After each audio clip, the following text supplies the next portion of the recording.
happened to my wife once, so she didn't know I was live streaming. She had no pants on, so okay, all right, we're live Lucky now. my wife wears the long shirts. Yeah, not mine. She's wearing your shirts. She's getting comfortable. Yeah, pretty much. Yeah, I do that with my boyfriend's sweatpants. They're all mine. They're all mine. Yeah, just claim them. Yeah. All right, here we go. Jordan, are you cool, man? You got any questions or anything? I'm just going to follow the format. I think I'm good. We're just bullshitting, man. Just think of it that way. Sounds good to me. All right, here we go. Ho, ho, ho, everyone, and welcome to That Pixel Life, the jolliest goddamn podcast you'll hear this holiday season. This is episode 35 for December 20th, 2018, and we are celebrating Christmas, Hanukkah, Kwanzaa, whatever it is you celebrate, that's what we're here to do. We're going to be talking about our most cherished holiday gaming memories, our favorite Christmas films, music, traditions, the whole shebang. So grab your ugly Christmas sweaters, got mine, pour you another glass of eggnog. We're about in this bitch. My name is Jolly Old Saint Josh Faulkner. We got Sugar Plum Shannon Moore over there. What's up, Shannon? Not much. How you doing? It's because I've been doing those squats that you call me Sugar Plum, huh? Yup. Yeah, he's got that badonka. He's got that badonka. Yep. And then we got Jingle all the way, Elena Grimm over there. Hi, Elena. Hey guys, what's going on? How's it going? So I have a holiday joke for you. You ready? Yes. All right. Yes. Why does Santa have 3 gardens? I don't know. So he can ho ho ho. Hey. Oh, did you just make that up? Did you seriously just make that up? Anyway. All right. Well, thanks for the humor, I guess. All right. Oh my God. Now, Zach Anderson is out, unfortunately. His job is very demanding during the holidays, and he is working doubles pretty much all week this week, unfortunately. So he had to sit this one out, but we do have a very special guest. We got Jordan Derringer over there. It is Derringer, right, Jordan? That is correct. Derringer. Okay, see, because I was thinking like the criminal and like the pistol. There, yeah, okay, there you go. Damn, Sweet. and I thought mine was cool with my last name being Grimm. I'm like, yeah, just like the Reaper, and he's like, nah, fool, just like the gun. And I'm sitting over here like, this guy's cooler than me. Damn. But that's the thing. You would have like an awesome comic book. You could do like Grimm and Derringer. Oh, it might just dude, be like, yes. like a crime-solving duo. I like Let's make it happen. Oh, and you get like Todd yeah. McFarlane on the phone here to make that one happen. Now, Jordan, you are sort of a streamer, right? In a sense, yeah. I do plug your shit, regular. Man. So if you go to youtube.com/22donutsgaming, group of friends and I from work we stream once or twice a night and do regular gaming episodes of stuff. So okay, I just started playing a game that I heard you talk about not too long ago, and I hate it. You hate it for the right reasons, though, right? Yeah, for the right reasons. Subnautica. Okay. Yes. Oh, I did watch you play a little bit, actually. Like I sneak into your stream sometimes, man. Man, you don't even say hi. I don't, man, because I just kind of pop in. Now I did want sneak then, yeah. Yeah, you gotta sneak. I just creep up in there, and you don't know I'm there.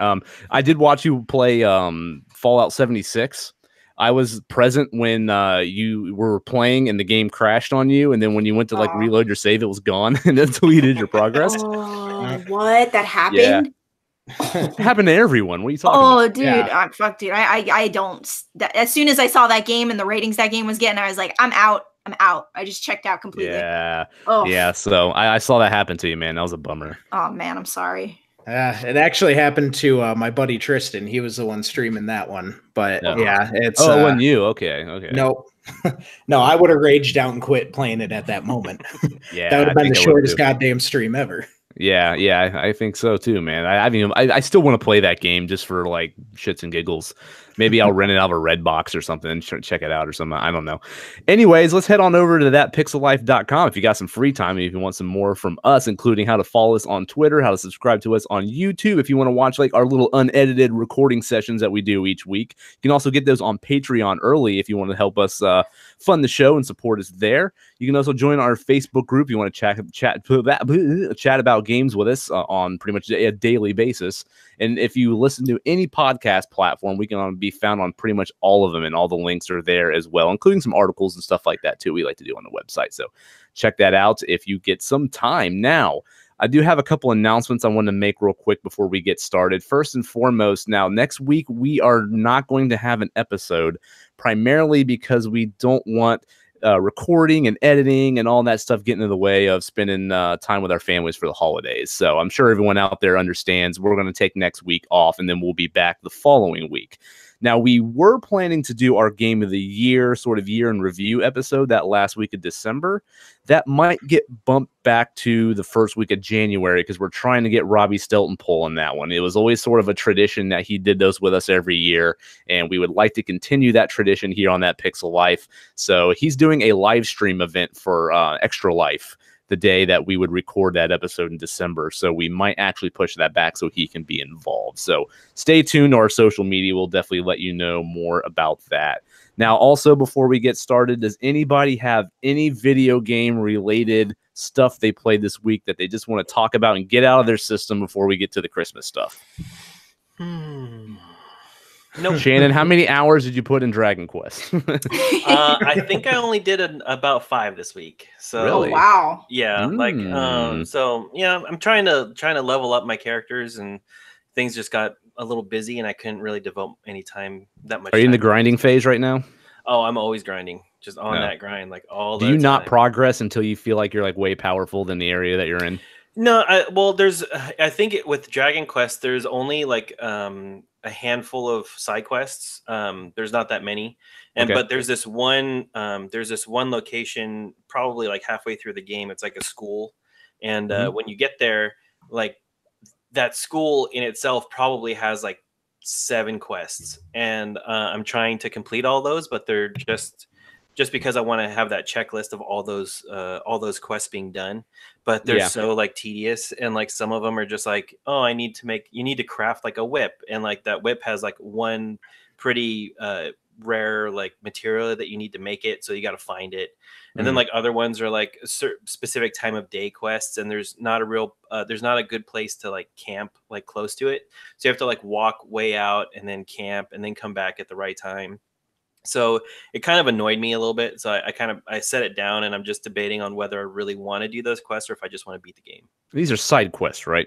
Yeah, but like I said, I mean, it's just every time you talk about this game, I feel like you bitch about something that just turns me off and playing it entirely. No, but he's gotten into the nitty gritty, man. Like he's nitpicking. You get into the weeds. Like you play the game for so long. I mean, like I love the game. It's just the fact that I'm a completionist that like I want to do as much as I can in the game. Not necessarily get like a platinum trophy or anything. I'm not that dedicated. But like if I see a list like of quests so I know there's the X amount of like side quests, and I have like all of them except like maybe 2 that have question marks, and there's still a good chunk of game to go. So I know those are probably later on, but I still have ones like outstanding. I want to complete them. Like I want to, so it doesn't say open next to it in like a yellow ugly color. Like I don't like that. That's like me right now with these Christmas Overwatch sprays. There's a Overwatch Christmas event going on right now, and I'm just all trying to completionize. Like that's not a word. You get what I'm saying?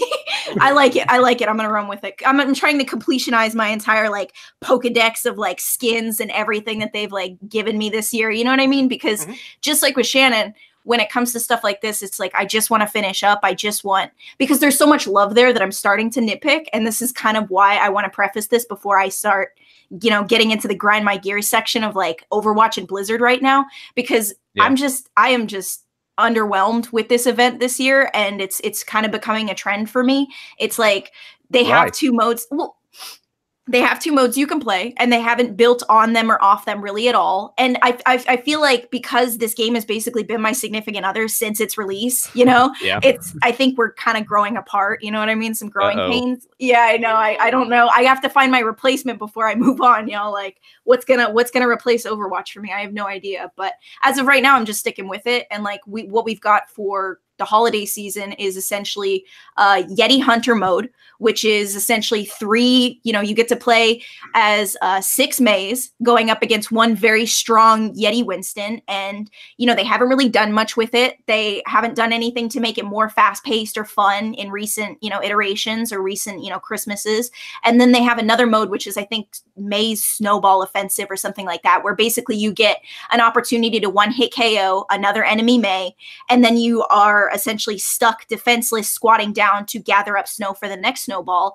And it's like, it's the same as Yeti Hunter. It's like, just make some minor tweaks and see how the audience reacts. Like, give me 2 snowballs this year instead of 1, and having me basically insta die as soon as I whiff that first ball. Like, I don't know. I'm just being picky. You know, they Christmasified some maps, and like, there are cool skins and cool sprays, but like, I'm just sitting here like, all right, I think it's time for the talk. You know what I'm saying? Where it's just like, it's getting there. But you know what I do want to say, and this is really important to say, these are all free updates. So at the end of the day, thank you, Blizzard, for the free updates for me to bitch about, because I'm not paying for any of this. Like, I'm not paying for the loot boxes. I'm getting them organically. Like, you're actually getting the skins without buying the loot boxes? Yeah. Do you get what you want every time? I play a lot more than I should, so yes. Okay. Yeah. It's kind of embarrassing. There are certain years and certain events where I don't, and I don't think this is going to be one of those events where I try hard my way through it and get all the skins. The skins for me just aren't, and that's another thing, is Christmas skins aren't usually year-round skins. You know what I'm saying? Like, I don't want to play Christmas Tracer in an elf suit in July, you know? Yeah. Unless it's for like satirical effect. I don't know. But that's another reason it's not so appealing. But thanks / I hate you, Blizzard. Yeah, Nice. gotcha. Yeah, basically. I haven't been playing anything this week. Smash Brothers was the last thing I was playing. I finally unlocked all the characters, which is bullshit. It does not take 90 minutes to 2 hours to do by the cheap way. It took me like 5 hours to do that. It took me a full business day. I did it the broken way, and it took me 8 hours, and I did it.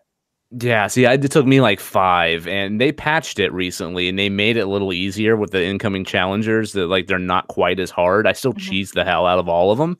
I just spam a little tornado with like my little Mii sword fighter, and then do like a downward thrust thing and knock them off the map. But I bought the GameCube adapter because I found one of those, and I was super excited about it. And I was going to have like a big get together of friends to play the game last weekend, and then the plans fell through. We didn't get a chance to do it, so we're going to try to reschedule it this weekend. And so yeah, I was really looking forward to getting with some actual human people in one room and playing the game together. I had all my GameCube controllers dug out and ready to go, but hopefully this weekend. But I was playing online a lot more now since I got all the characters unlocked. It's fun, you know. The multiplayer mode, it could be better online. There is some lag here. Sometimes I get some nasty input lag. Sometimes the matches are perfectly fine, but it's fun enough, you know. But I don't like World of Light mode very much. It's just frustrating as shit, and it pisses me off, and I don't want to snap my Switch over my knee, so I should just stay far away from that mode. But I got all the characters now, so I'm good. Jordan, what about you, man? Man, I'm gonna have to get your Switch code so that way you and I could play some Smash Brothers online. Yeah, I'll shoot it your way. I don't know what it is. I have to look. I don't know what mine is either. Yeah. So how long do you want this segment to go on for? Because man, I could talk and talk. I've been playing a shit ton of stuff this week. Shoot it, man. Let's do it. All right. I'll make this the short and sweet version. I've been playing Subnautica. Yep. I've really gotten into my VR. I've been playing... Which VR?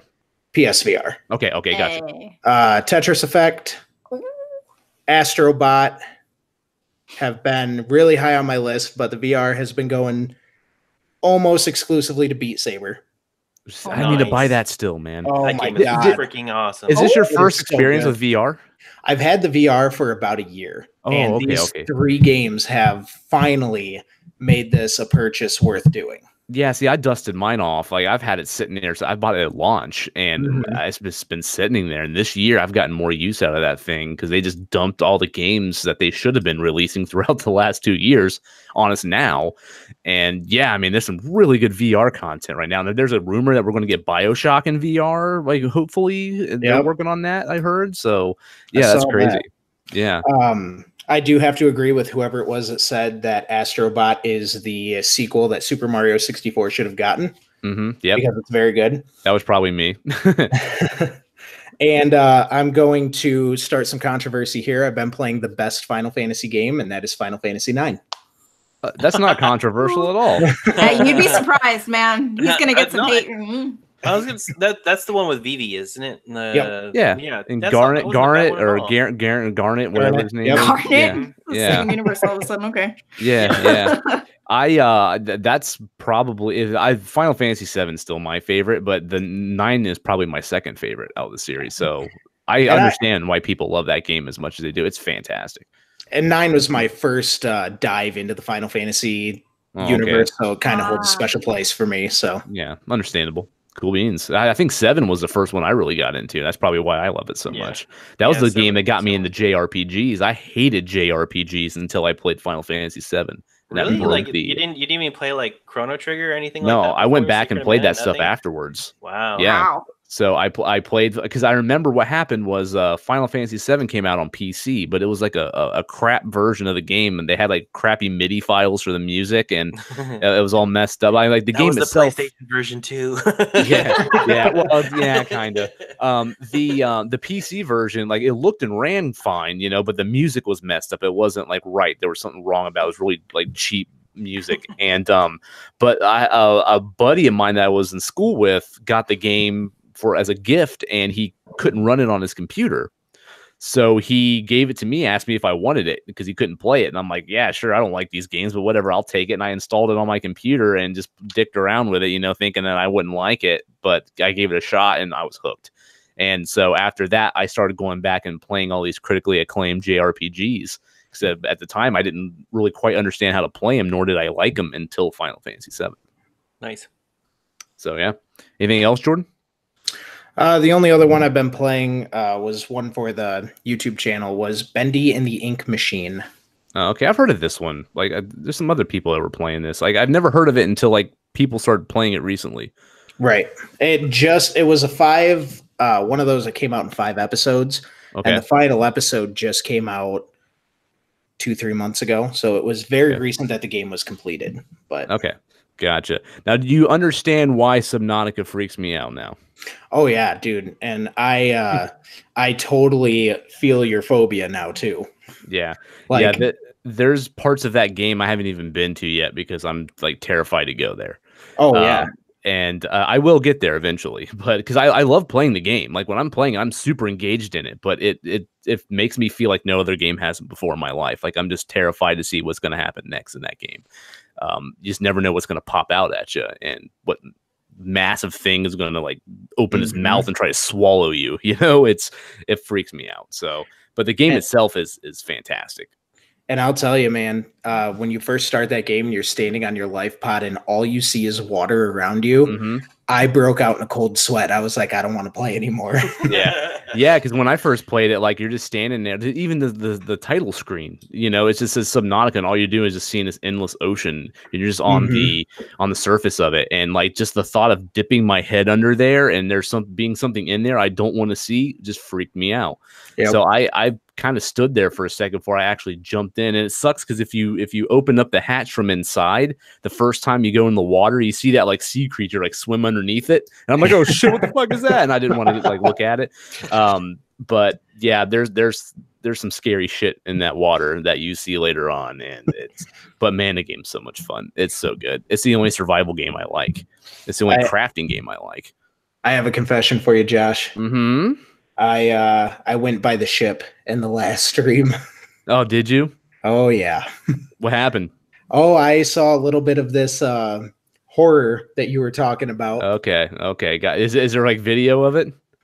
Not of that part. I want to see it. Video of the sand shark. Okay. But I did not. I saw the Leviathan, but not on video. But I'm pretty sure I'm gonna freak out when I see it on stream too. Yeah. This shit's making me nervous. I'm all like scared a little bit. Like, yeah, that thing is terrifying. Like, there's other like Leviathans in the game, and they're not half as scary as that thing is. Like, that thing is nuts, and they spawn it behind you like all the time. Like the game purposely does that shit. Like you'll hear it roar. So you're looking around like, what the hell is that? And then you'll turn around, it's just right there in your face. Check your six, big bitch. Red pincers. Yeah, and it just grabs you and it like swallows you in. Oh, dude, it's so freaky, man. That shit. But the game is I'll watch YouTube videos of like people getting scared, but I just desensitize myself to it. So when I run into it myself, it's not so scary. But yeah, I love Subnautica. It's so good. So I can't believe I've never asked you this in the whole time that you've talked about it, but do you have to worry about like food and water, or is it just oxygen? It depends. There's 2 different modes. The full survival mode, yeah, you have to eat, you have to drink, you got your oxygen and your health. You can play a freedom mode, which is the way I play it, where you don't have to worry about food and water. You just have to worry about your oxygen and your health. Same here. Yeah, that's how I play it. To me, it's a little less stressful. The game actually isn't that bad. Like the more you play it, like you'll start to like craft things in like your pods where like it'll just start growing food for you, and it's like really a non-issue. But it makes the beginning of the game a little harder for you. Now there is a creative mode too, where you don't have to worry about oxygen or health or anything, and you can just explore the sea and build stuff if you want. There's that too. But I like they disable the story bits, and like all that stuff's not in the creative mode. So if you want to play with the story, and it actually has a good story. So if you want to play with all that stuff, you have to play either survival or freedom. Okay. Did you see that there's a hardcore mode now too? Oh yeah, if you die, you're dead. You lose everything. Yeah. Yep, I saw that too. I don't want to play that. Nope. Because if you get hit with one of those Leviathans, man, you're done. Yeah. So.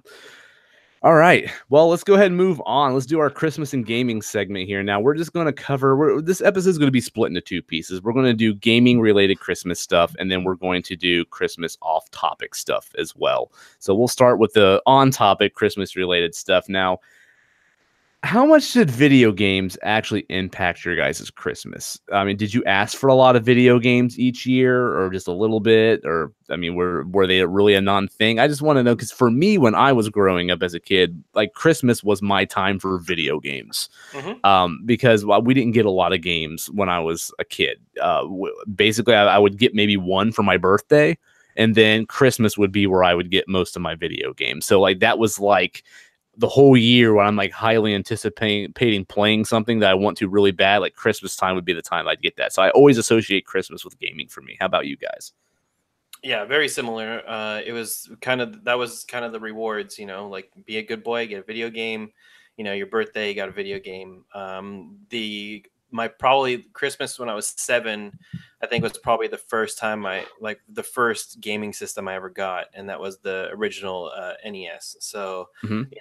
And that started basically this whole like path that I've been on, being obsessed with video games. But, it was funny. Like, my dad, he would always have to get up like at 5 o'clock in the morning to go to work. And the minute that Nintendo got into my house, it was downstairs on our TV. Like I was up at like 5 o'clock every morning trying to play Super Mario Brothers. And my dad would have to sit there and like prime the controller out of my hands and like put me back in bed and be like, you need to sleep for like at least 2 more hours before you can come out and play video games. Yeah. And he would sit there and like, trick me and wait for me. And like, it was like this cat and mouse game because I would always try to sneak out and play my video games early. So, I mean, it was a good memory to have. And yeah, like ever since then I want a video game for Christmas. And I had a list. I went into my Nintendo Power and like saw all the games that were coming out and just made a list for my mom to give to Santa. And then like, that's basically all I was looking forward to for Christmas. Yeah. So I actually have a cool story. When I was a kid, my grandma bought us the original Nintendo. My parents couldn't really afford one, but my grandma, and I still don't know to this day why, but she was pretty wealthy. And I was like, I don't know why. I mean, she was retired. Like, I don't remember her ever working, but she had a lot of money for some reason. And she bought us our first Nintendo. And I remember that Christmas. That's probably my most memorable Christmas in my life, was the year I got that Nintendo. And so my grandma would always have Christmas parties on Christmas Eve. So we'd all get together to her house as my dad's side of the family, and all his side of the family would all get together and we'd have this big Christmas party. And I remember when we were opening up gifts, I got this big box, opened it up, and holy shit, there's my Nintendo. It was with the Duck Hunt and a set with the gun and the Mario Brothers and the whole shebang. Well, when I was a kid, if my parents had trouble getting us to go to bed, on Christmas Eve, they would try to use the whole, if you don't go to bed soon, Santa's going to pass by your house or whatever. And there was this radio tower that was up near our house that had this blinking red light on it. So what they would do is they would point towards that light outside. They're like, see, that's Rudolph's nose. He's down the damn street. You better get to bed or he's going to, go past your house. We would go like, oh shit. We just run to bed and, hop in the sheets and then try to go to sleep because we thought Santa was going to pass by our house and not give us anything. Well, I remember that Christmas Eve, we got the Nintendo, and I begged my parents to hook it up for me so I could play it on Christmas Eve. And they're like, "No, you got to go to bed," So, and they eventually caved and they hooked it up for me, and I started playing Mario, and I was all like super happy and excited. And they kept trying to get me off that damn thing. You got to go to bed. Santa's going to miss the house. And then they pointed out the light, and they're like, "See out the window right there? There's Rudolph. There's his nose. Is out there blinking. He's going to pass your house." I did not give a shit about Santa. I did not care. I'm just like, fuck Santa. I'm playing Nintendo, And they could not get me to go to bed. And usually that Rudolph trick would always get it to work, and I just wanted to sit there and play Mario. So the next morning, I think I got like another game or two on Christmas morning, and my sister and I just spent the whole morning arguing over who got to play as Mario and who was stuck with Luigi. So yeah, that was. I just remember never thinking I was going to get one, and then my grandma came through and we had it, and it was pretty amazing. So, yeah. What about you, Jordan? My family was more into not giving video games. If I got anything, it was like a GameStop gift card, or later, once like the PlayStation 3 and Xbox 360 came out, I'd get currency to buy something digital. Yeah. I have to say though, my grandparents pulled one over on us. One year we went over there and they got a box for all the kids, and it was me and my sister, my cousin, and my younger cousin all there. It was addressed to all of us. We rip it open, and it was an entire Rock Band set. Oh, nice. And we did all Christmas night playing Rock Band, opening up the set list. So I think I just checked off like 3 of your things on the format here. No, you're fine, man. You opened up the set list. You opened up the pit. Just a couple of things here and there. Who was stuck on Mike? We all took turns doing a little bit of everything. Mike's not a bad thing, dude. Yeah, it's not something to be stuck on. Yeah. Go out there and just let those golden pipes out there, man. Like, get a couple Fireball whiskeys going. It's good. Everything sounds great, dude. I can sing some like Social Distortion or some like Bad Religion. Like, just don't put me on Gwen Stefani. I'll be fine. Oh, dude, it was always the worst when you get stuck with the female vocalist songs and you're the dude trying to sing and you're trying to hit them high notes like the female vocalist, and you just sound completely awful. That was me for every song besides Maps when I got Guitar Hero. Yeah, at least you had the female voice. When you're a dude, you're like, yeah, for one song. Yeah. No, there were a couple, but I definitely couldn't sing to most of those songs. That pitch. Ugh. Yeah. What about you, Elena? Oh man, to be honest, almost exclusively what I asked for Christmas was gaming related. Like because my dad's a gamer too. You guys all know that. So I would save like my purchases for games that I knew my father wasn't buying throughout the year. Games specifically for me, like Pokemon. Like, yeah, like yes, exactly. Like my dad's not buying me that, like, or for himself, unless it's for a holiday or something, and he's buying it essentially for me.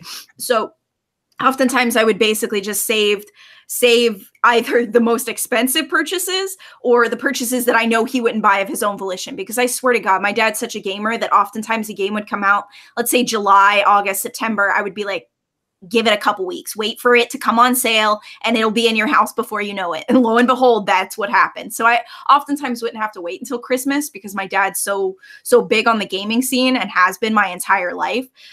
So I would always just reserve it for like key purchases, like really expensive shit that I know he's not getting me or him throughout the year. And I'd be like, please, please. And I'd show him my report card, and that was that, for the most part, unless it was like way out of reason, asking for like an expensive gaming PC. I didn't make the mistake of asking for until I could afford it on my own. And then he's like, buy it yourself. I'm like, damn it. I waited too long. Cool. Is there a game that you wanted so bad for Christmas that when you received it, it just blew your mind? Like you just went ape shit when you got it. Like a Nintendo kid moment, like where you're just like, like that one game that when you got, you're just like, oh my God, yeah, finally. Do you guys have a game like that? For me, it was Sonic and Knuckles. Like I got Sonic and Knuckles for Christmas, and I was a Genesis kid. I wasn't a Super Nintendo kid. And I remember I wanted Sonic and Knuckles so bad, and I got it for Christmas. And I was like, oh my God, I got Sonic and lock-on technology, and I'm hopping around. I'm to get my Sonic 3 cartridge and popping in the top of it. And like, I was so excited. I remember other than me getting the Nintendo, that was the one game that sticks in my mind that I would just remember getting for Christmas and just being floored and absolutely excited for. Do you guys have anything like that? Jordan, the Rock Band thing, that might have applied to you there, but if you have another one, better one. All right, I got a better one, man. Yeah. N64 Majora's Mask. Ooh, that's a good one. Oh, my favorite Zelda to date. Really? Really? I mean, it's no Ocarina of Time, but I'll give it to you. It's all right. Yeah, I mean, I'll give you that. Ocarina of Time's good. It laid a good foundation. Okay. All right. What about you guys? Oh, shoot. Elena, why don't you go first? Well, it's kind of tied into like something that became one of like my fondest memories. It was let's see, it was Christmas of '98, and I got Pokemon Blue, and I got my very own Game Boy. I didn't have to share it with my little sister. I got my own copy of Pokemon. I had no idea what Pokemon was, but I knew there were 2 versions, and I had my own version, and that's all I cared about. You know what I mean? Red or blue? I was like, oh, blue all the way. I had the choice of choosing, and I was like, your girl's going blue. Yep. I see you shaking your head over there, my friend. You got fighting words. You want to fight? Let's fight. Do you pick red? I was late to the Pokemon game. I got yellow. Oh, okay. So you got the best one. Too late. Yeah, that's definitely not too late, my friend. You got here right on time. I mean, Pikachu's my favorite. Okay. Oh man, so I know which one. Yeah, I know which one you picked. All right, let's go Pikachu. Let's go Eevee. I know which one's for you. Yeah, man. But for it was 98 for me was like a really good year because I was separated from my family for a while. I was living with my sister in Ohio for a while, and we came back in the Christmas of '98, and like it was such a fond memory for me personally because like my family was doing well, it was during the .com boom. So everything was a little bit more, like everybody was a little bit more affluent. We didn't have to worry the same way, most people are worrying in today's economy, trying to make ends meet. Bob started Napster or something behind the scenes we're not aware of. I had family members who had stock at eBay, and like one of my aunts like owned like a really nice home, and it's just, it was one of those events for me where it was all about togetherness and family and unity. And I was basically just able to enjoy the entire process as a child and remain a child in that moment, because a lot of my childhood, I wasn't able to really be, a kid. I was taking care of my sister. I was helping take care of the house, stuff like that. So it just, good food, good home, family, togetherness and unity. Like there were smells and games and foods that I just associate so dearly with that time that, like, for me personally, I think Pokemon's as big of a thing for me as it is because it represents that. You know what I mean? Like that's part of the reason why I love Ocarina of Time so much, because I remember getting that Christmas of '98. And it's just one of those things that every time I play it, it just kind of transforms me back to that time. Exactly. And it kind of like blankets you in this like nostalgic warm feeling, and it kind of comes back to you. That's the reason why I love Ocarina of Time as much. It's like that's why that's my number one game, because there's no other game that makes me feel that way. Exactly. It's like being wrapped in like a blanket of memories, and an awesome game to boot, because I went back and I played Pokemon Blue, the original, and it's still a great game. It's just old. It's just an old ass game. Like, and also, why would I play it when I have Let's Go? Like, come on. Yeah, absolutely. What about you two, Jordan and Shannon here? Is there a game that every time you play just kind of makes you think about Christmas, or like that time when you first got it? You know what I mean? Let me see. Not really. I mean, my wife unexpectedly went out and got me an Xbox 360, like the Modern Warfare 2 edition, I think it was, like the and like, that was a pretty cool thing, because I didn't even like, it was around the time, like, Christmas is always like financially draining on your family.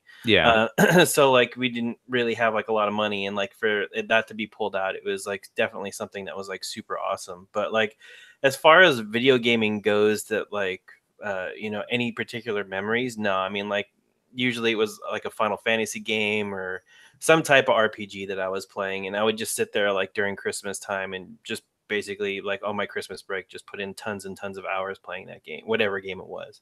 So I mean, just Christmas and time in general was just like a time where you just sat home like with the heater on because it was cold as balls outside, and like you were comfortable and you just played your video games. Like that is just a calming time to me. So that's the memory that sticks out. Yeah, I always associate it with gaming too because I'd always get games for Christmas and I would sit there and just play them all Christmas and all Christmas Day, and my parents would just bitch at me because I'm like not talking to any of the family that's around and anything like that, you know, and like Christmas dinner's kicking in and everyone's eating. I'm just still sitting there playing. I remember getting Kingdom Hearts, the original Kingdom Hearts, for Christmas one year and sitting and playing that like all day long.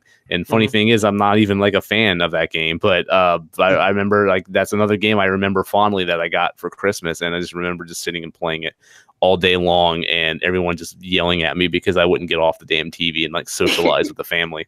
Yeah, man, your parents are in the corner like, Josh, talk to your Aunt Agnes, please. She drove all the way down here from Lima, and Mom, I don't want to. I want to play Kingdom Hearts. Yeah, that was me. Yeah, and then like the next day, I'm like, this game sucks. Mom, can I go take me to GameStop and trade it in? Yeah, you take that back. That game is awesome. You know, we'll fight about that later. It's fine. Yeah, and you know, I'm actually excited for the third one. I will buy the third one and check it out. You know, I'm excited for the soundtrack for the third one. Yeah, but I did buy the remaster like collection on PS4 of like the first two and like some of the other ones, like that collection. And I had the intentions of fully going back and giving those games another shot. I have it sitting on my shelf. It's never went to it, man. So I do want to give those games another shot. I just remember like going back and forth to these areas and just those little stupid enemies spawning constantly, and had to like keep fighting waves of them every single time I would hit the next screen, and it just drove me nuts. I stopped playing it. But like, why? I mean, you see, if people do the same thing nowadays. Like, I always don't get.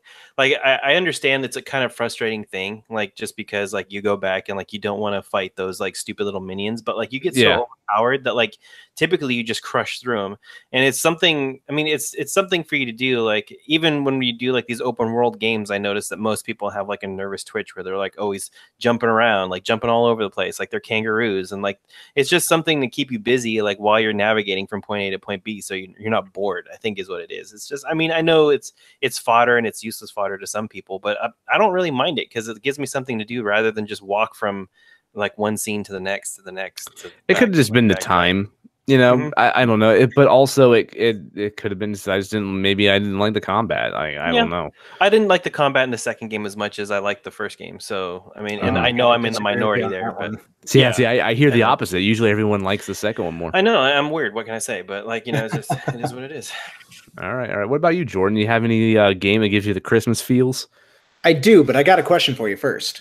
Yeah, throw it at me. You're saying you don't like fighting like all the little minions, like always respawning through all the different places, but you like Final Fantasy VII with all of the random encounters that you can't. I would prefer the random encounters not be there, but yeah, for me, Final Fantasy VII, the story and the characters like made any flaw that game had like passable to me because I enjoyed all that stuff so much. Kingdom Hearts didn't really have that for me. You know, I didn't really care about what the fuck Goofy and Donald Duck and shit was doing. You know, it's just I don't know. So again, I do want to give them another shot, though. I do feel like I should, and I still have the PS2 versions as well. I have both of them sitting back there, like the greatest hits version on my shelf, and I still have. So I have two ways to play that damn game right now, both of them, and I still haven't done it. And you'll never play it. I probably know. We'll talk this time next year. And you'll never play it. Channeling Zach. Yeah. Never play it. Yeah. If you do go to it, do it on the PS4 because they refined it. It has more stuff. Like I would say that. To go to your question though, Resident Evil 4 for the GameCube, even though it came out January 11th, I believe. I feel like fact checking myself, but anyway, close enough. If not, that Christmas I got money that I hung on to, because I knew that was right around the corner. So that'd probably be the one that takes me back to Christmas. Let me just say, sir, money well spent, my friend. Money well spent. I am just okaying so hard over here right now. I'm so proud of you. Oh. I could not agree with you more. Yeah, that game is fantastic. I think that's probably the one game I can safely say I've probably beaten more times than any game in my life.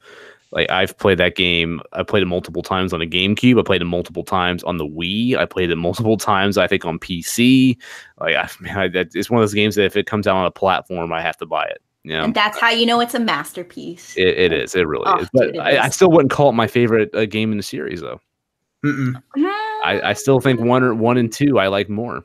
Oh man, I that would actually take me a good long time to think about, and it really would take way too much time. Like, yeah, I think the second game is the best one in the series, but the first one's the more nostalgic one for me. Yeah. But that's why I'm so excited for the remake, because I remember just absolutely loving Resident Evil 2. So, have you been keeping up with any of the previews? I've been watching some of them. I watched the Mr. X stuff, which looks terrifying. Oh my god! Yeah. Now, see, he didn't pop up until like the B scenarios in the original second game, but apparently he's in like all of them in this one. Oh, really? So, I didn't see that. Yeah, I don't think you have to wait to the B scenario, because they still have the A and B scenarios in the new one, and I think he pops up in both. No matter what character you pick, if I read that correctly. So yeah, there's no escaping his ass on the first playthrough or anything like that. So yeah. Can we comment on the little fedora that they decided to give him though? Like, what is that about? Do we have to? Let's just pretend it's not there. See, when I was a kid and I was playing that game, I always thought he was a robot. I didn't know he was a tyrant. I just thought it was a robot crashing through the walls. So, and I learned that he was a tyrant because some video put tyrant gameplay footage. I'm like, that wasn't a tyrant, it's a fucking robot, you idiot. And I was wrong the whole time.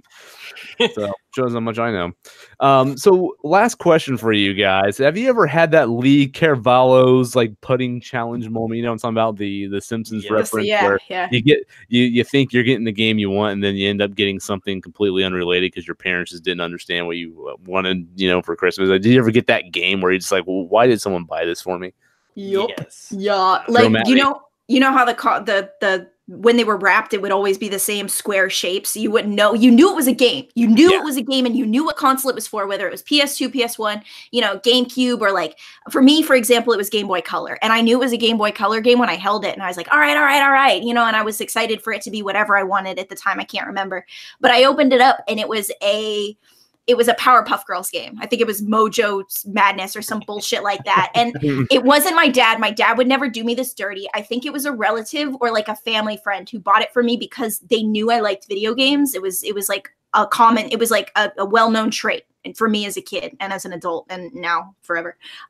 So they probably saw Powerpuff Girls and assumed I would like it, because girl and video games and 1 + 1 = 2.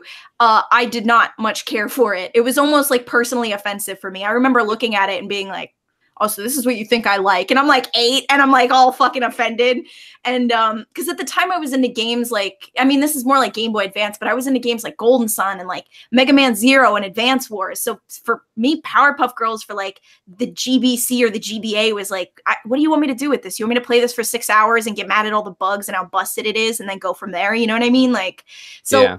Thinking back, it kind of makes sense because I was also really into, is that cartoon show on Hamtaro. I was really into Hamtaro on Cartoon Network as a kid. So maybe they were kind of like, all right, she likes a little hamster. She'll probably like 3 little Powerpuff Girls. So, whatever. I don't know. I guess I can just attribute it to being like a kid with somewhat eclectic tastes. But like, I don't know, man. I had a lot of games like this where I don't know, man. I was into video games at a young age. So like I had access to my dad's video games. So it wasn't really that difficult. So I just moved on to the next thing, no harm, no foul. But I was like, hey, who do you think you are?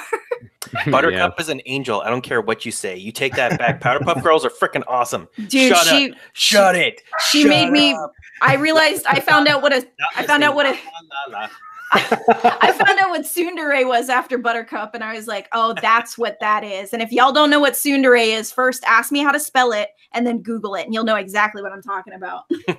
Oh, cool. Yeah. I remember one year I asked for Mortal Kombat. Yeah. For I think it was the Genesis, because I wanted like the bloody version, and I forgot who it was that bought it for me for Christmas, but they got me Mortal Kombat, but they bought me the Game Boy version, not the Genesis one. And God, the Game Boy version was so bad. But I played the hell out of that Game Boy version because it was all I had, So I'm like, it was one of the things like I wasn't mad about it because hey, it was a game and it was free, And back then I didn't get a lot of games, so I was willing to play anything I get my hands on. But the fact that it wasn't the one I wanted was solely disappointing to me. Mm-hmm. Well, I got something that'll put all of you guys to shame. So I'm excited. Do it. Yeah. So the reason why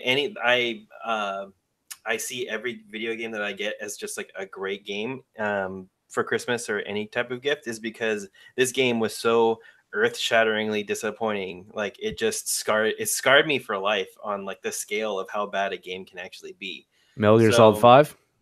Oh, stop! No. Shut your This is way before before Metal Gear was even a thing. Oh, okay. So it was the Nintendo Entertainment System, like OG jam, and it was back when they were just throwing crap at the wall just to see what would stick, like what people actually wanted to play. And it was one of those years where like the word was out, like Shannon likes video games, get him something for the Nintendo and he will be fine. So like, you know, my mom and dad got me one, and like my aunt and uncle got me one, and my grandma and grandpa, and then my grandma and grandpa on my mom's side of the family, they went out and they were just like, well, there's like 100 games here, and you know they're already got like all the other ones, so we'll just kind of take a risk and get this game called Taboo: The Sixth Sense. And they bought this game, and I put it in, and it sounds like a porno. I'm not gonna lie. Yeah, I know, like a weird porno. What kind of porn you watching, bro? I don't know if you've ever. I like taboo shit. Like I said, I don't know. I don't know if you've ever seen this game, but it's. I'm looking it up right now. It's essentially a tarot card game for your. Oh, I see. Oh my god, this exists. Yes, it did, oh, and I owned it, and so. What the hell? That.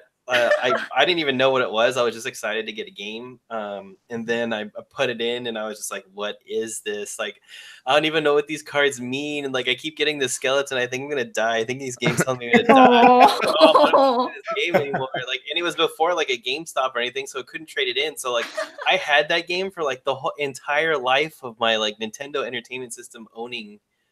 Like, you know, like, and your friends come over and they're like, why do you have this? And you're like embarrassed. Yeah, they were like my mom's Wiccan, it's fine.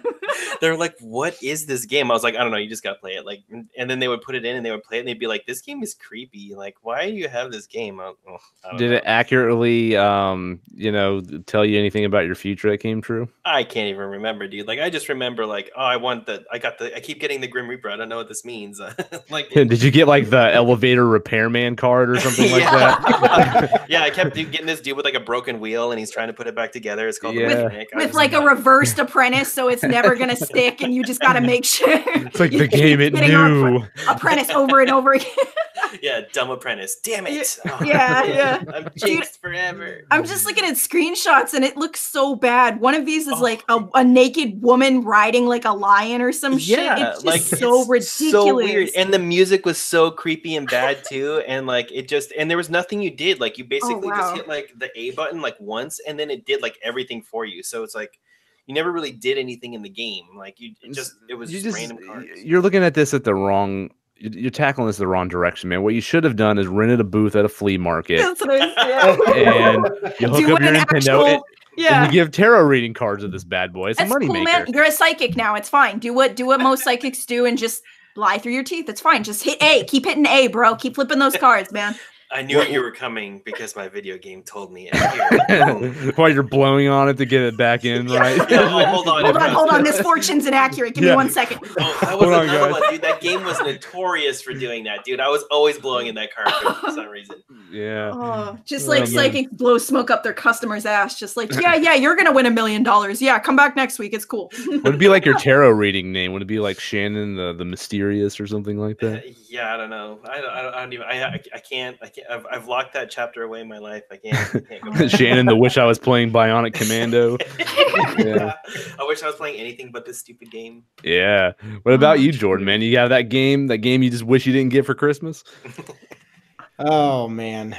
Okay, so I don't think I'm going to be able to top your story, Shannon, but I'm close. I can come really close. All right. I'm excited. The year I first got an Xbox 360. And I I was late to the 360 game. Okay. I was PlayStation all the way. And I really was into real-time strategy games. And it was the year Halo Wars came out. And I really wanted Halo Wars so bad. And I got a game wrapped under the tree, opened it up, and it was Tom Clancy's End War.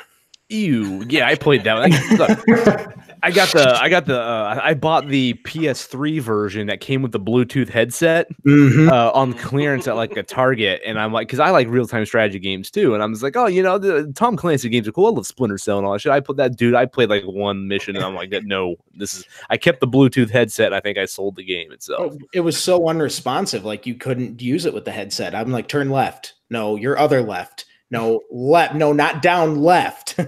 Yeah, that game got chucked really quick. It was like, what was that game? The one was like the gladiator thing for like Xbox One.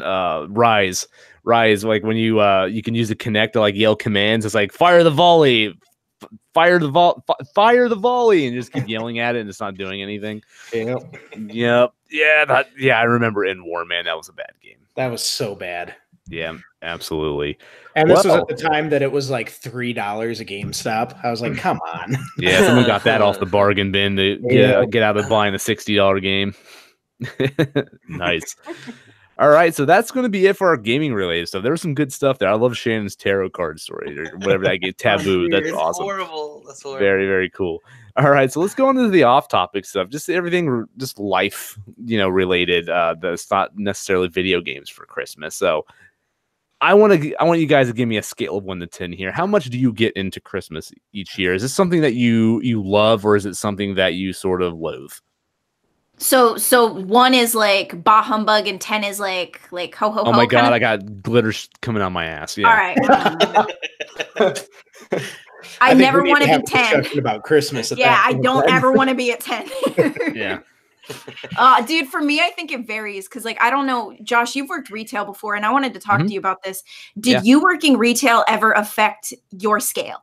No, like it never changed your numbers. It did. It did, but it raised it for me.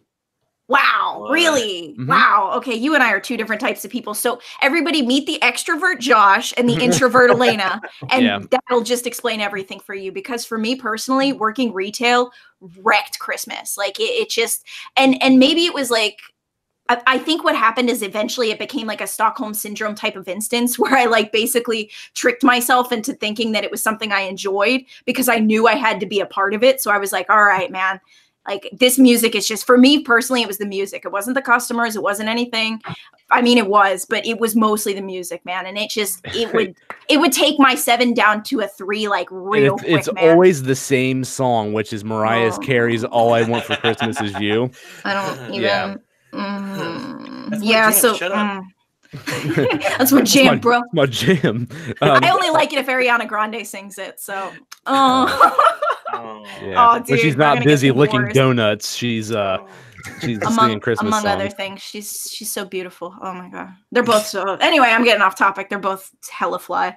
Oh, just both of them. Anyway. So basically, for me, it's like the older I get, the less like into it I am, and I worry that I'm getting older, so I'm like getting less into Christmas. But I think it's partially because I'm freshly out of retail. Like I'm working a desk job for the 2nd year, and it's like I still have those horrible memories of retail working. So it's kind of like, I'm kind of happy to be without it, but I'm also getting to the point where I kind of miss it, Like we've got a Christmas tree downstairs, but I'm not feeling it, Like I don't know how to feel it. I want to feel it, I was totally like opposite after working retail for as long as I did, like, and getting into like a big boy job. Like at that point, like I felt like a dog off a leash when like the holidays came around. I was like so excited. I was just like running around. I'm like, I'm running, guys. I'm running. Look at me. Like I'm so excited. Oh my God, Christmas is coming, guys. Let's do this. And I was like, Santa hat on. All right, let's do it. Dude. I Christmas carols. Yeah, I was like super like 10. And then like after like a couple years of being out of the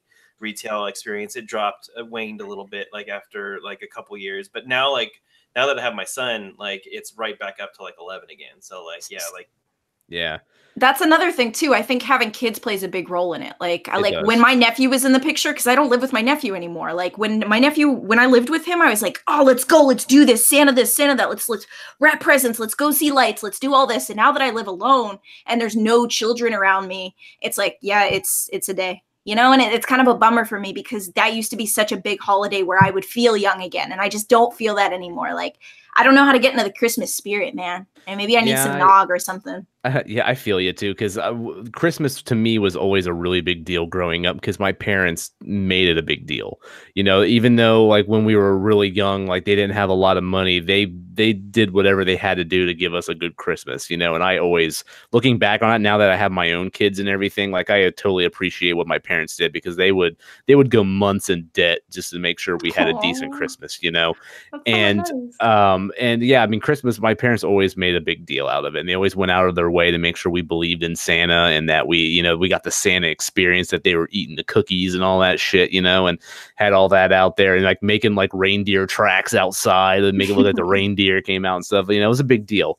And then when I got older, like it's like that magic just kind of left. Like you don't have that magical feeling that you did, getting all excited that Santa was coming and then trying to stay awake to see if you could catch him and all that stuff. And like all that stuff it's just gone. And so, when you hit Christmas, it's just, I got to shell out a bunch of money and none of that magic it's like I was always trying to chase that feeling and it never came back. As you were an adult. And that always bummed me out every year because I would try to be like Shannon said, I'd try to amp it up to 11 and be super into Christmas thinking that, this would make those feelings come back, and they never did. Now that I have a kid, I still can't say it's like where it was, but it's gotten a lot better because my son now knows he's not afraid of Santa Claus anymore. He'll go right up to him and tell him what he wants and all this stuff, and it's super cool. So I try to really get into it, just for his sake. But this year I've probably haven't really been feeling it much for some reason. It's weird because something you mentioned actually kind of inspired me a little bit about like, I think what makes my scale go up just a little bit, actually quite a lot, is when I actually get to give the gifts that I purchased, because now that I'm making more money, I'm able to purchase better and better gifts for my friends and my family each year. And I can finally be like, yo, let me show you with money how much you mean to me. Because before I would give them like a cheapo gift and be like, anyway, let me show you with this little gift and a lot of really nice words how much you mean to me. And now it's like, nah, son, here's all of it. Like, here, take everything. Like, I'm just Amazon. Go. Best Buy, go. You want this? Okay, I got you. Boo, let's go. Like, and I think that makes my scale go from like a 2. And actually, wow, I'm actually kind of looking forward to Christmas now from like going to, like, because right now I'm like rocking like a half chub at like a 2 or a 3. And I just want to get like rock hard in a couple, like by Tuesday, I just want a full. That's a full scale you got to go. Yeah, I want a full Christmas erection, bro. Like you need some Viagra up in that. Yeah, shit. I gotta like twerk it with some gift giving, bro. Yeah, exactly. I think Josh just helped me figure out how to do it. So you basically have Christmas blue balls right now. A little bit, yeah. Yep. There's like this 2-handed twisting motion you do like this, like that'll get you up to like a 7 or an 8. Like that's how you get a 7 or an 8 rug burn, man. That's not how you. No, dude, you don't go super hard with it. You gotta find the right. It's gotta find the right tension. You know how uncomfortable Zach would be right now. Dude. He'd be like, anyway, be slouching in his chair slowly, rolling his eyes audibly. I've been watching too much Big Mouth on Netflix. I mean, it just runs rampant through that show. Like, yeah, it really does. For real. Yeah, but retail actually helped me out because, like, it sucks like all the hours and like dealing with assholes that were trying to chase a Furby that they can't find. They'd take it out on you, but. Oh man! But just like the parents that would come in and they would have their kids' Christmas list and they have no idea what that shit is on the list, and they would come to us for help, and I would actually go around with them and help them shop for their kid. Like that shit enhanced Christmas for me. Yeah. When I used to work for Target back in the day. That's you ever true. feel Grinchy though when like somebody came in with their list and they were like, yeah, my like 7-year-old son wants Grand Theft Auto 5, and you were just like, nah, son, you don't want that for your kid. Like you can throw hookers out of moving cars in that game. He doesn't. I did do that to a kid once and he wanted to kill me. It wasn't for Christmas time. It was I think I worked there when Grand Theft Auto 5 came out, like on the 360 and the PS3. And this lady walked up and she's buying it for like a 5-year-old or some shit. And I'm like, you do know what's in this game, right? She goes, I don't know what this is. He just says he wants it. And I explained to her what's in the game. She goes, oh, yeah, put that back. I'm not buying that. And this kid gave me this death stare. Like, oh, you motherfucker, you ruined my day. And but I mean, I kind of had to do that, because I had to ID her. Even if you could be 90 years old and like your skin falling off, and I still have to ID your ass for the game. And so she'd be like, well, why are you IDing me for this video game? Is this a kid's toy kind of thing? And I'm like, bitch, you do know you like rob hookers and shit in this, right? And yeah, and I had to kind of give her the spiel of what the game was, and that kid wanted to murder me because I prevented him from playing Grand Theft Auto. It was on that day that Josh's first rival. He's got like a picture of me in his house where they're throwing darts at it. Like he's gonna come after me one of these days. Yeah, I know.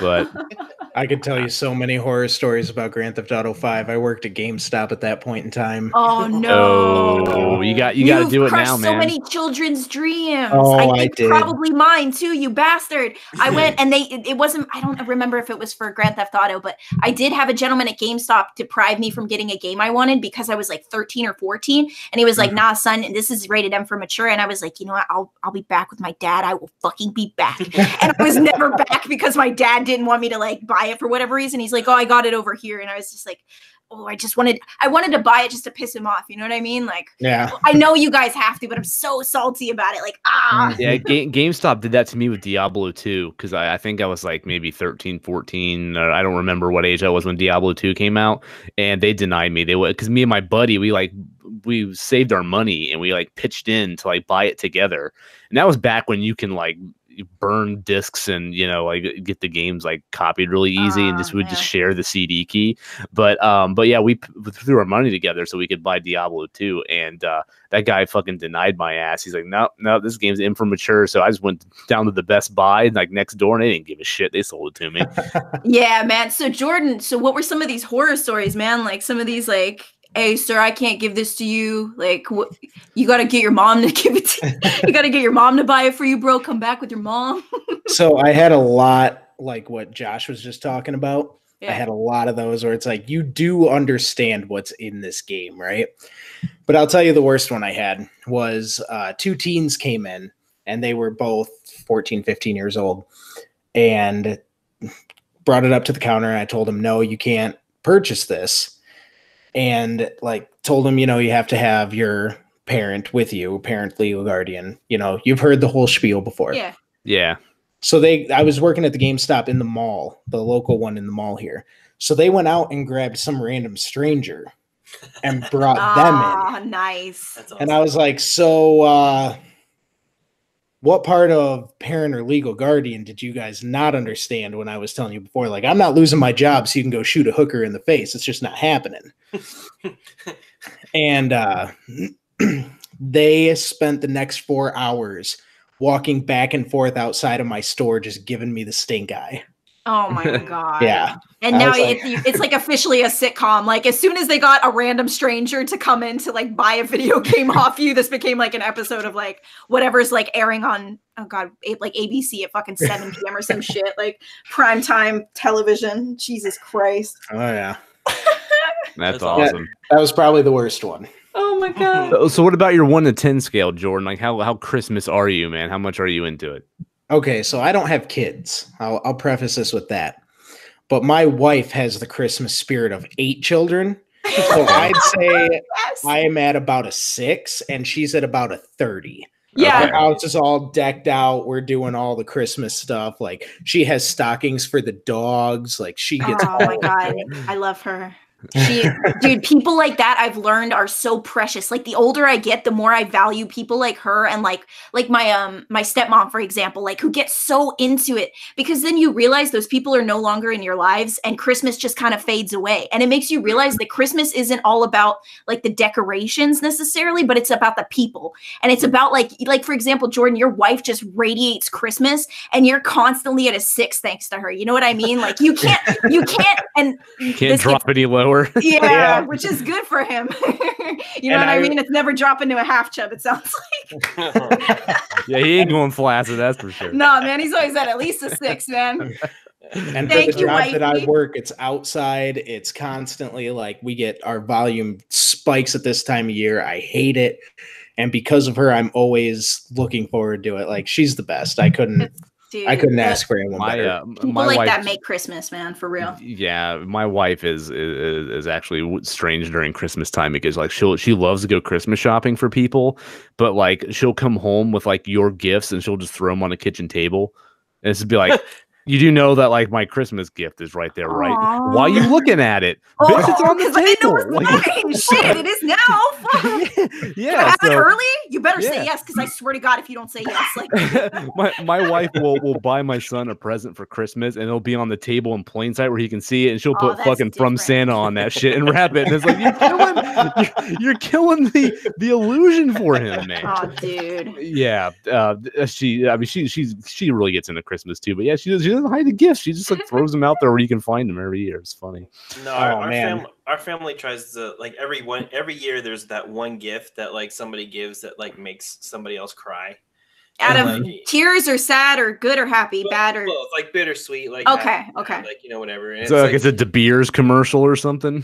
Yeah, it's always like sentimental, like, and like because like our family's always been close. So like when it's like people pass away or something like that, like and like us being more sentimental like types, like we're definitely there's always that one gift that like either my mom will give or like somebody will give, and like it's just it's you're so happy to get it, but at the same time you're so like emotional that you got it, and it brings everybody down and then like soaring up, like, and it's the craziest thing. It's like it's like, and then everybody's crying and you're just like, what the hell's going on here? Like, what? This is Christmas, dude. Like, we're supposed to be opening presents, like not sitting here like bawling our eyes out for a little bit. I should be drunk right now. Yeah, I know. It's like you definitely, but it's that's what I'm not like. Well, I kind of am looking forward to it, but not really. Just as long as it's not me, because like the past 2 years it's been me, and I cry like a little schoolgirl, and it's an ugly cry. Like I'm not a pretty crier.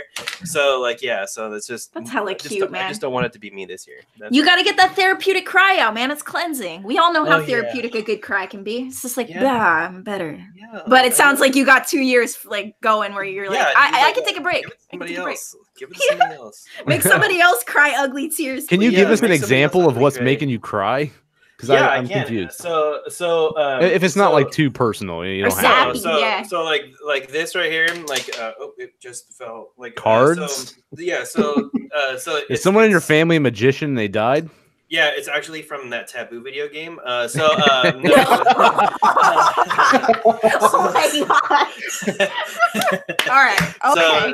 So my grandpa on my mom's side, we called him Nanu, and he would every day like play solitaire, and he went through cards, like he would rub the faces off the cards. He played his solitaire so much. So this is like one of the last decks he had. And then also like he always carried around a pencil in his pocket because he never knew when he needed to write something down. He's very like old timey like that. Like he was an electrician, like he was always making marks on the walls. And like he would always use the pencil until it was basically just like wood and then metal and then like the eraser part. Yeah. And like I always thought it was like the funniest thing. So like when he passed away, like they were cleaning out the house, like they found like 4 or 5 of those like decks, like the full decks with like the cards like just rubbed away from just like hours and hours of him playing on it. And then they found his pencil drawer. So like all the grandkids got a card or a pack of cards, and they got his one of his pencils. And then there was like a letter that my mom had wrote about how like he would like times with each of the kids where he would sit there with the cards. So it was a little sentimental because like it was personalized to you, like those cards like meant something, like they smelled like him. So like it's something nice to have. And yeah, that's last year what made me cry like a little schoolgirl. So. Oh, that reminds me of when I had a grandpa who every morning he would go to Frisch's Big Boy. Now I don't know if you guys have Big Boy down there. It might be every region in America is like called something different. Down here it's called Frisch's. He would go there for breakfast every morning, and when you go to check out and pay for your bill, they had a little basket of suckers for like the kids. So he would always grab suckers to give to my sister and I next time he saw us. And he used to smoke cigars. So he'd keep his cigar boxes. Well, he would always like collect these suckers. And then every time he would see us, he'd give us the suckers because, he was always eating at the restaurant for breakfast. And when he passed away, like eventually as a gift, someone gave us the cigar box he had full of suckers that he meant to give to us, but didn't, like that he was holding on to for like every time he saw us that he just collected. And I remember I getting like choked up about that too. So yeah, something I got something like that similar before. Y'all may feel stop. Like this is too. That's so nice and sad. I know we got serious for a moment. Oh shit. Yeah, I know. All right, let's go back to talking about boners. All right. Yeah. All right. So let's move on here. So I want to know now. I want to give a warning here. Now, hopefully, you're not listening to this podcast in front of your kids because we're a dropping little F-bombs like it's yeah, going we're a little Yeah, naughty yeah. this time around. But I mean, we're about to drop the bomb here about Santa. Okay, so I want to know how old you guys were when you finally found out Santa wasn't real, and how did it happen? Aw, damn it, Shannon, you bastard. Shannon was One of us today had years to do old. it. He was today years old. Today. I was today years old, you bastard. You ruined it. No. Somebody had to be like, what? Yeah. I want to explain why my wife hasn't gotten any presents for the past 10 years. Yeah, just waiting for Santa to do it for you. Yeah, I know, dude. Like, I'm just waiting. Like, I don't know where he was. Like, Santa does But that shit. this Well, is- you've been this is- naughty. Yeah, this is something I'm always curious about, how people find out and then like how it happened. I want to know how it happened for you guys and what age you found out. Jordan, why don't you go first? Oh man, I was in middle school and I was all excited talking about, I can't wait for Santa to bring me this. And my friend looked over at me and he goes, dude, Santa's not real. And I went, That little punk bitch. "Yeah, well, it's crazy how fast I accepted it. I just went, oh, that sucks. And then I went home and I was like, Mom, I just heard Santa's not real. And she goes, oh, well, we were going to wait till next year to tell you that. But yeah, okay, now that you know. Oh my I was God. like, Oh my okay, cool. She's like, yeah, don't tell your sister. Don't Oh, tell your. okay. So, was there any sense of like betrayal? Were you mad at your mom, or were you just like, "Oh shit, well, okay, like, I guess." Yeah, I was basically just like, oh, well, that sucks. What's next, Mom? The Easter Bunny? Yeah. Who's putting this money under my pillow, Mom? Wait a minute, Mom. I remember. I don't remember how old I was. Maybe 9, 10, maybe. Like I don't know, but I remember like kids at school, kind of similar to Jordan, were talking about Santa not being real, and I just walked up to my dad one day. I'm like, Dad, Santa's not real, is he? And he just kind of looked at me and he's like, nah, man, he ain't real. I'm like, oh, all right. And then that was it. That was it. Man. I'm like, I didn't give a shit. I was still getting presents, so I don't care if Santa's real or Yeah, not. man, that's kind of my mentality too. I was like, yeah, if Santa means dad, then all right, then Santa's whatever, man. Like, because for me, like, I never really found out. Like, I just kind of realized, like, I was like a pragmatic little kid. I was raised almost. Yo, this shit don't make sense. Yeah, dude, for real. My dad always taught me from like a super young age, ask questions. So I was asking questions. And like when friends and family weren't giving me answers, I was like, all right. So it was around the time I had a conversation with my dad and my family about religion. And I realized my thoughts on like God or gods or whatever is kind of out there, like kind of trickled into my mentality about, Santa. And I was like, yeah, Santa could exist. But until I have proof that Santa exists, like I need concrete evidence. Clearly I'm 8 and I'm like, nah, give me the proof, fool. I'm just gonna, like, my mentality was like, I'm just gonna keep doing me. I'm still getting presents. I'm not tripping. But like, I also feel like somewhere along the way, I probably saw a closet with some gifts inside that said Santa or some shit. And I was like, oh, well, yeah, but like, I always feel like I kind of just accepted it, you know what I mean? And also middle school happened to everybody and I got shit on big time. They were like, nah, fool, that's not a thing. And I was like, I kept quiet because I didn't want to say anything, but I was like, oh fuck, I knew it. That's funny because my parents were always trying to make excuses every time I would question it too. Like if I opened up my closet and I saw gifts that said from Santa, I'm like, Mom, why is there Santa gifts in here? She'd be like, oh well, he showed up early because he couldn't make it to the house, so he just dropped them off. And like she would and I'd be like, how did Santa buy Nintendo, Mom? Like the elves can't make Nintendo. Fucking Shigeru Miyamoto made Nintendo, And she'd be like, he was at Walmart and he just picked them up, and she was always making excuses. God for shit. damn. He can fly, bros. Quit asking. Like, chill. It's fine. Yeah. Yeah. Magic, I love that your mom put so much effort into it, though, because I know there are people out there who get into like fat debates over whether or not they should even tell their kid Santa is real or is fake or is this or is that. And like, I I hate to say it, but I kind of love the lie. It keeps your childhood alive a little longer. You know what I mean? Like, I really like believing in fairy tale stuff like that. Even if eventually you learn that, yes, your parents did kind of lie to you, but it's like a little white lie, you know, to keep the magic alive. And I think that's pretty beautiful. And your mom worked really hard to keep that, like, she did. Yeah, dude, that's fucking beautiful. I always remember like all this different Santas we'd see, like, you know, whenever I'd go see Santa. I'm like, Mom, I'm like, how can Santa like be at this mall in Ohio, like when he's supposed to be in the North Pole delivering toys to everyone in the world, you know? She's like, oh, he's got all these helpers, and they like report back to him when you tell them what they want. Like there's some kind of like legit network of Santa communication going on around the world or something. And and she would just make up whatever she could. I bought it every time. Yeah, dude, my dad had a good lie for all the Santas. He told me straight up, he's like, those aren't Santas. Santa has Santas working for him. There's only one Santa, but these guys are acting as Santas to kind of keep things going. And I was like, that's fucking sick. Like Santa's a bad bitch. That's kind of cool. Like, yeah. What about you guys? Let me see. I'm trying to remember. I don't think it was really like any. Like, I think it was more like a punk ass kid like told me like Santa wasn't real, and like I was just like, no way. And then like they were like, yeah, dude, like Santa's not real. So then I went home and I was like, hey Mom, like I don't think Santa's real. Like, you know, like kids at school are saying like I'm stupid for thinking that Santa's real. And like Mom was like, oh, okay, that's, you know, that's, well, you just have to see, like you just have to believe, and then like we'll see what happens on Christmas. And like lo and behold, like Christmas came around, and like the year before, like, you know, there were a lot of presents under the tree for Shannon. Shannon's a good boy. Like then like said like I didn't believe in Santa anymore, and lo and behold, it was like adult Christmas for Shannon. Like I got like a bunch, like there were like a handful of presents, and they were like socks and clothes. Oh yeah. I was like, I believe. No wonder you were like, wait, Santa's not real? What? Yeah. You're like, no, the lie needs to be believed, bro. You know, like, I think I don't want socks no more. Yeah, no, I think it was just like, you know, they wanted the lie to keep going as just as much as I wanted to keep the lie going. Oh, just that's you know, true. Damn. You know, I never thought about that. Yeah.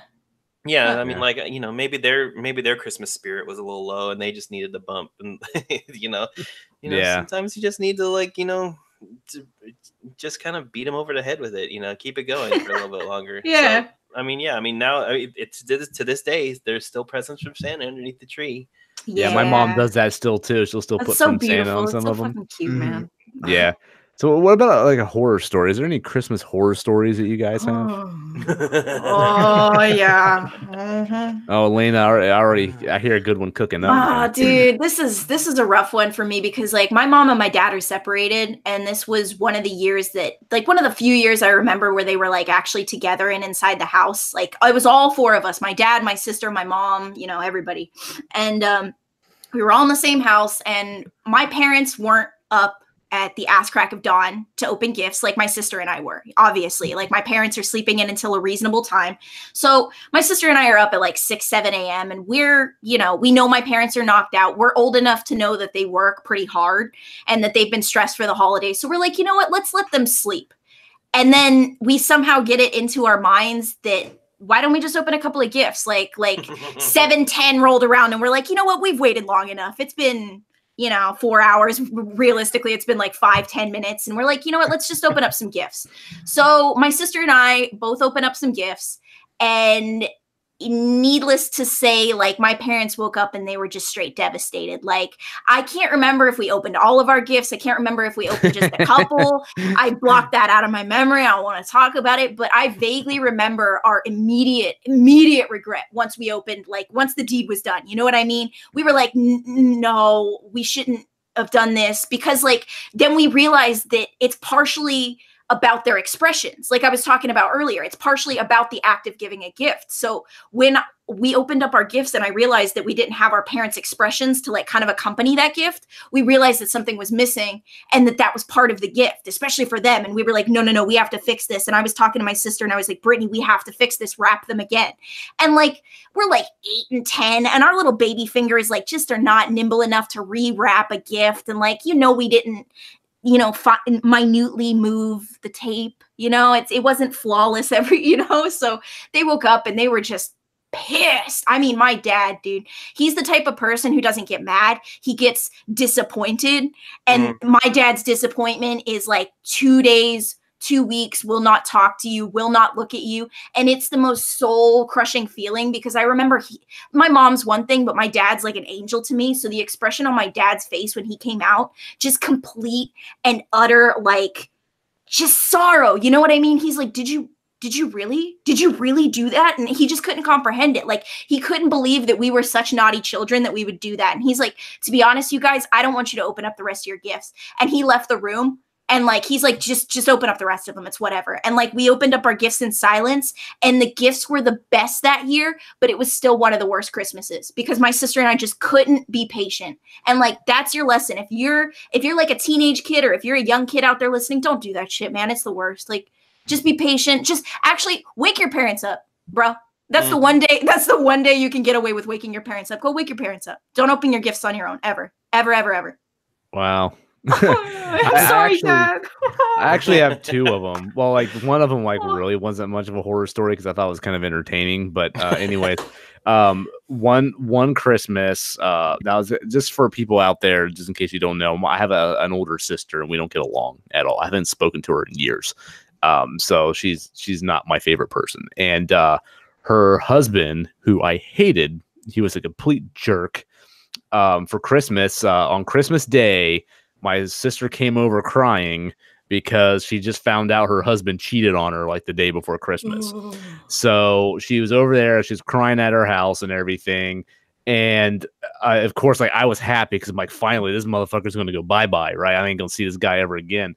So he comes over to the house on Christmas Day. Baby, it was only just once, you know? And so, like, my dad was, like, threatening to beat his ass, and he was, like, threatening to beat my dad's ass, and I was threatening to beat his ass, and everyone was fighting because of my sister and all this crap. Like, that was a really bad Christmas, I remember. And then there was one of them too. Like, it wasn't really a horror story, but I remember it was kind of like you said, Elena. Like, my mom was very disappointed with me, but I always knew the hiding spots of my parents' presents, and I never like, I was always terrible at like waiting. Like, I always wanted to know what it was, so I would kind of sneak around when they'd leave, and see if I could find them. And the year they bought me a Nintendo 64 for Christmas, I found it. And I kid you not, I don't even know how I pulled this shit off, but I opened that motherfucker up, hooked it up, and played it when they weren't at home. And I put that shit back in the box before they got home. And, God. Are you and I mean, I'm talking Rumble Pack and everything. Like, I actually, yeah, I played that shit. And for a while, they didn't know I did it. And then she finally figured it out, because of the way like the paper was put back on and stuff. And then she could tell like the little like ceiling thing was like cut off on it. You almost got away with it. Wow. Almost got away with it, man. But I was sloppy. I was sloppy in my shit. I feel fucked up, man. Like, I'll never forgive myself. She made the rest of that season. She made me think that she was going to return it, and like, it wasn't in that closet anymore. So I thought she returned it, and I was like going the whole crew like, I'm playing my 64, I'm a fucking asshole, you know. And she still gave it to me on Christmas Day, you know. So I still got it. But yeah, I think I forgot how old I was, but yeah, it was pretty funny. Oh, dude. Yeah, we're back. How about you, Jordan? Anything? I'm trying to think. I don't think I really have any Christmas horror stories. It's because you're a good boy. I guess I got grounded one year right around Christmas. Never mind. I take it back. Thanks for the vote of confidence, though, Elena. I appreciate it. You're an all right boy. I got grounded because I cut my sister's hair because she had a knot in her hair. And I just went, hey, I know you were just trying to help, man. It's cool. Yeah. No, I was like, I know the fix, snip. Yeah. And, you know, it was like 7 inches. It was like 7 inches shorter than the rest of her hair. And, you know, she had school pictures the next day, whatever, you know. Nice. Wait, was it in the front or was it in the back? What kind of hair are we talking? It was right in the front. Oh, of course it was. Yeah, right in the front. Of course it was. Every time it's right in the front. Yeah, I'm an asshole. What can I say? No, you fixed her hair, bro. It's cool. She had a knot. She doesn't have a knot anymore. That's what I'm saying. For Christmas, you could have got one of those Paris Hilton weaves and you'd be good. Little hair extensions. So I was grounded and I forgot I was grounded. Because I was a kid, you know. I was like, whatever, I'm going to play my Game Boy. And I had Kirby's Dream Land for the Game Boy. Nice. And this isn't anything that happened like on Christmas Day or anything, but it was right around Christmas. So that's why I'm thinking of it. And I sat down and played my Game Boy. My mom's like, "What are you doing?" I was like, I'm playing my game." She's like, "No, you're grounded." I was like, "Oh, I'm sorry, I forgot." She took it out of my hand, turned the Game Boy off, and threw Kirby away.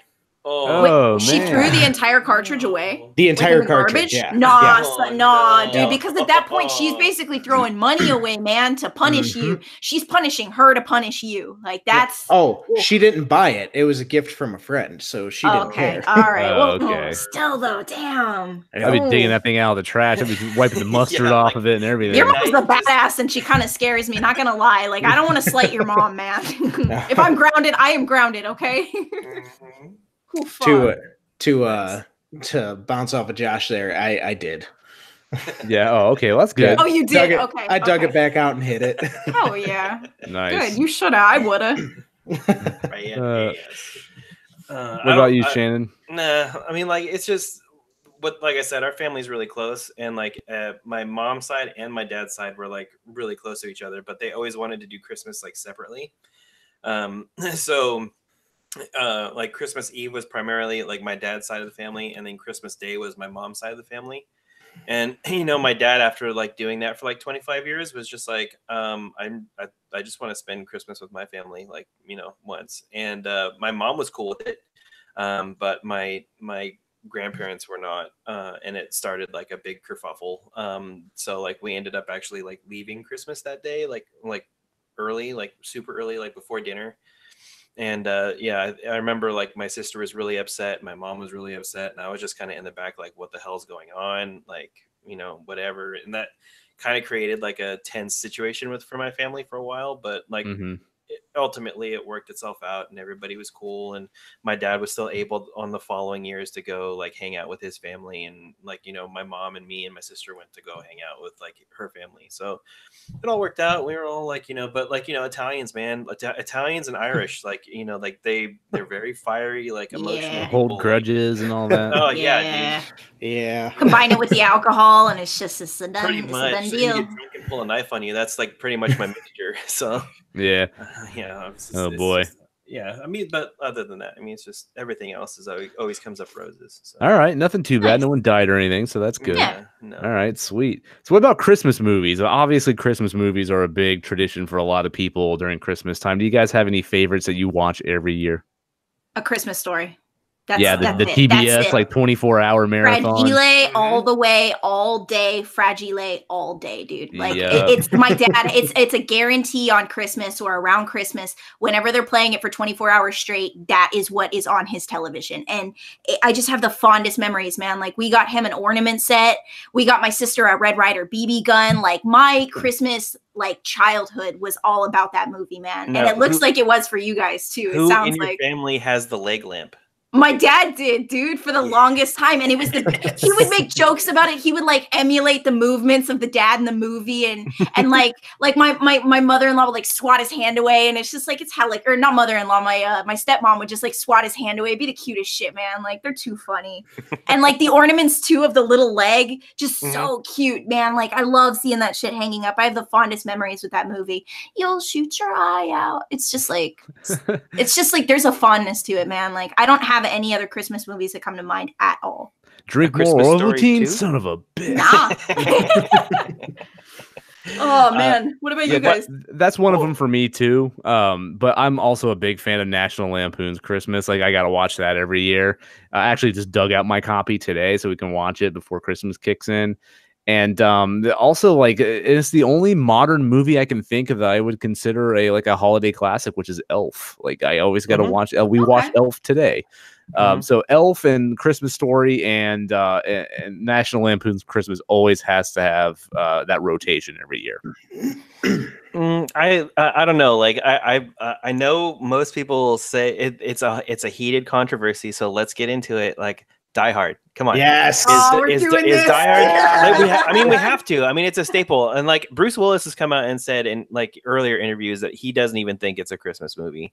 But like, I mean, I never even people considered it a Christmas movie until like a couple years ago. It kind of yeah. became a thing.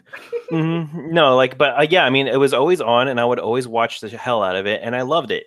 And like, you know, people are like, "Oh, it's not a Christmas movie." I was like, "Bullshit! It's on at Christmas, like every year. Like you can watch it on Christmas." Like people try to pull that shit on Home Alone. Also, I could totally consider that a Christmas movie. It's and like that could But I mean, other than Die Hard, which, by the way, fun fact, is the only movie where I've actually seen somebody do something right with an elevator to get inside of it. Oh, really? Or to get out of an elevator shaft? Yes. See, it's got the Shannon approval. Okay, this is cool. Yeah. I actually want to hear about this. Well, no, it's like a 2-second scene where he's getting out of an elevator shaft, and he takes a pole because he's the car top of the elevator is below the floor, like probably by like 4 feet. So like you're not going to be able to hit the roller that unlocks the door. So he has a pole. I don't know where he got it. And that's maybe the only loose thread in like the scenario.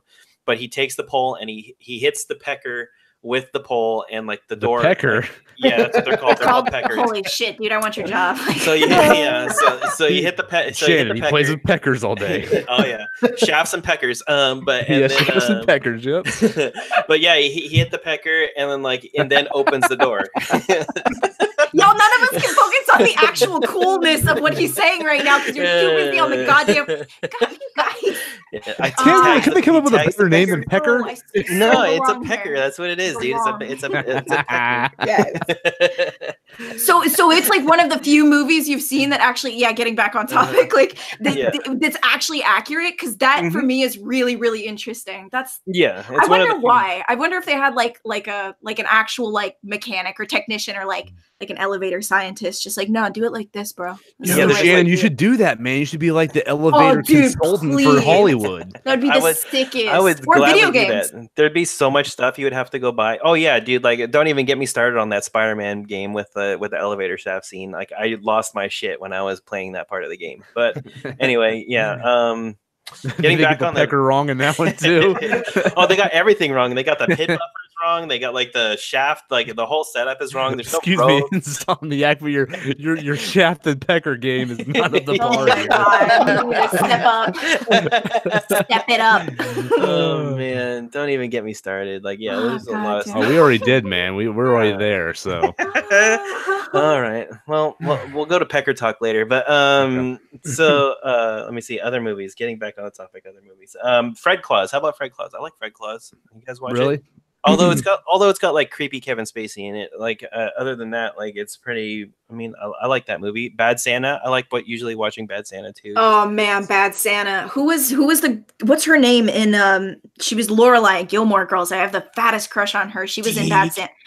Oh my gosh, she's so fucking hot. I had a crush on both of them, Billy Bob Thornton and Lorelai Gilmore, whatever her name was. Talk about an opposite end of the scale there. You're like hobo to like beauty queen. Yeah, I know, right? What did I say about eclectic taste, dude? I like a hobo and I like a hottie. It's all of it, man. Like, yeah, it's like a dumpster fire, you know? Dude, Billy Bob Thornton looks like a potato that you like microwave too long. Ugly as sin, dude. He is not.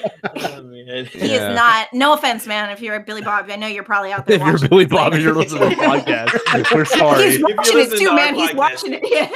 Oh, he's sitting there like, damn, they're right. He's like looking in a mirror and he's just like one single tear rolls down his cheek and he's like, Merry Christmas. Eating his French fried taters. Hey man, he got to bang Angelina Jolie and that's better than I'll ever do. So he did. He did. I know the chick you're talking about though. She was really hot in that movie. I think it's like Lauren Graham or something. She's gorgeous, man. I love her. She's a great actress too. Like, I like that movie a lot. I never really associate it with Christmas, which is weird because it's Bad Santa. It's just, it didn't ring for me. I don't know why.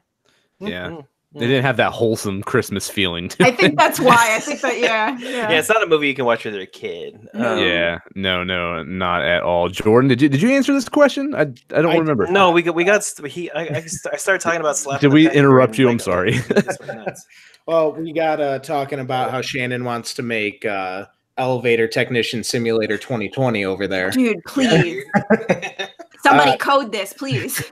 No, I'm gonna sound like such a millennial with this, but I gotta say my favorite Christmas movie is The Grinch with Jim Carrey. Oh, Jim Carrey. One? That one's dude. That's gonna go down as a classic. I remember watching that film with my dad. I've never seen it. I'll be honest, I haven't seen it. It's great. Yeah, it's on. It's Netflix. aged well too. It doesn't look, considering the movie's a little bit older, the CGI is still really good, and it's still pretty impressive.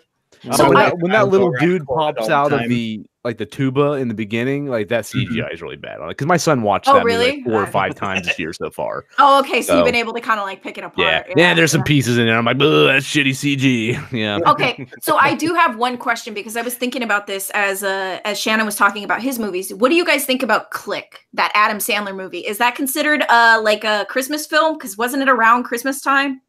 Like I can't. It kind of reeks of like a Christmas Story with like the alternate, like like kind of going like fast forwarding into the future. But yeah, I remember that movie was strangely touching. Yeah, I remember not wanting to like it because I was kind of on my way out with Adam Sandler as he was with his career. But Click was, I'm just saying, like he has not made a good movie recently. But Click for me really did something, and I was surprised too because like I didn't expect that level of sentimentality out of like an Adam Sandler film. So at the end of the movie, when I was crying like a child, I was like, oh, I'm that guy. Marissa Tomei was the only thing that made that movie passable. I love that movie, man. There was something about it. Like everybody I've met either loves it or hates it. And I was really big in. I think I saw it in theaters, so maybe it's a little bit of bias. I don't know. Yeah, Marissa Tomei aged like a fine wine, by the way. That's man. Whew. In The Wrestler, oh boy. Oh yeah, she's a stripper in The Wrestler. Mm-hmm. Yeah, Jordan, did you have any more, man? I'm sorry, we like cut you off, man. No, you're good. I feel like I have to go through and watch Click again though, because the first time I watched it, I was like, this is not the comedy that I thought it was going to be.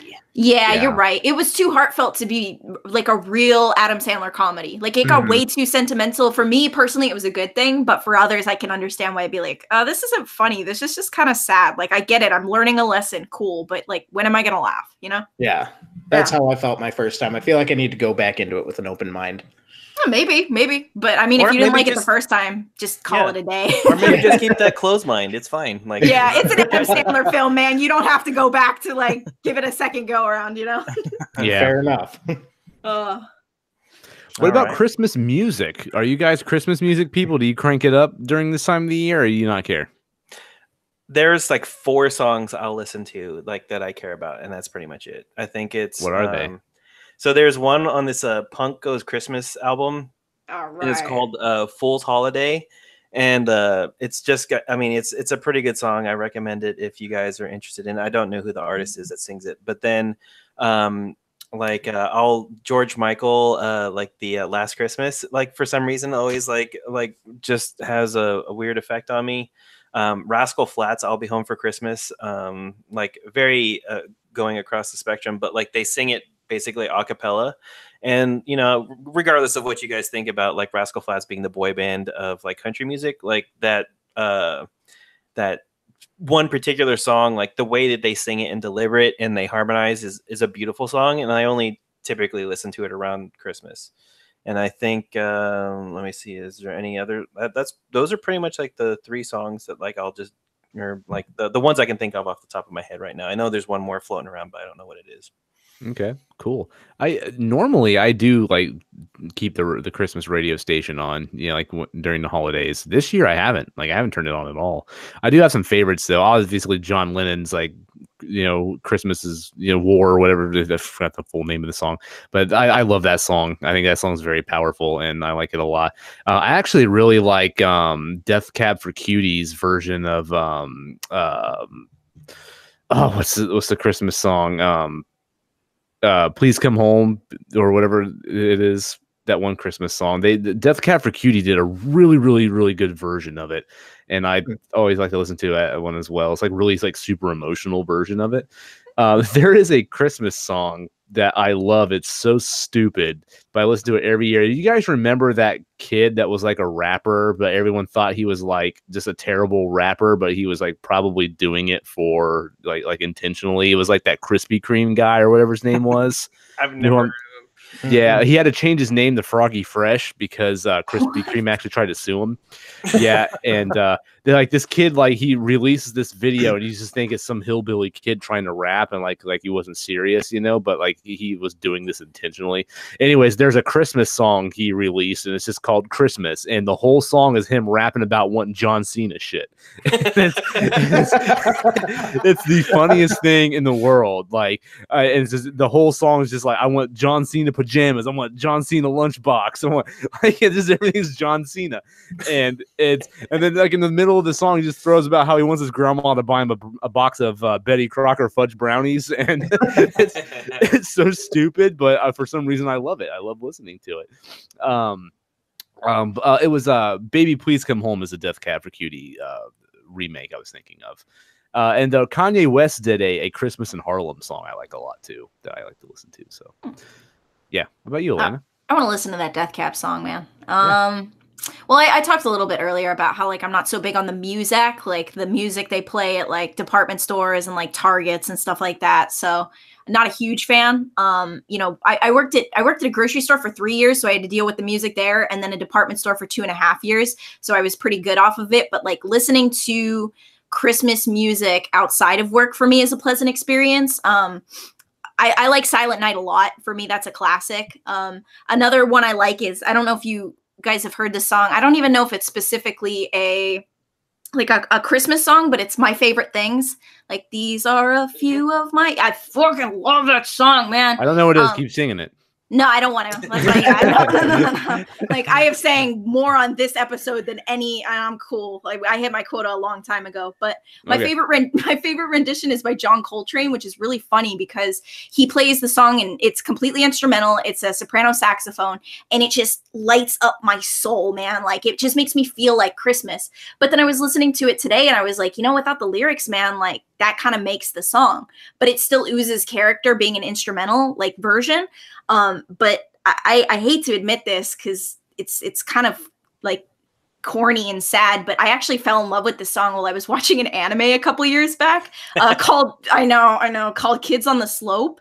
It's like Sakamichi no Apollon, like a or snowboarding anime or something. No, that's what I thought too. I was like, okay, we're getting real Christmassy with it. No, dude, it's like it's like a slice of life, like coming of age anime about some kids in the 60s falling in love with jazz, like, and jazz piano. And it's like just the soundtrack itself is really, really phenomenal, especially if you're looking to get any type of introduction to jazz. But for me, that's where I first heard the Coltrane version, and then things just took off from there because My Favorite Things, there was a rendition in the anime that was sung so beautifully that I just fell in love with, and then the rest is history. So I'm a weeb. I'll just leave it at that. And then I'm going to get really bad with this. I'm just going to get really embarrassing.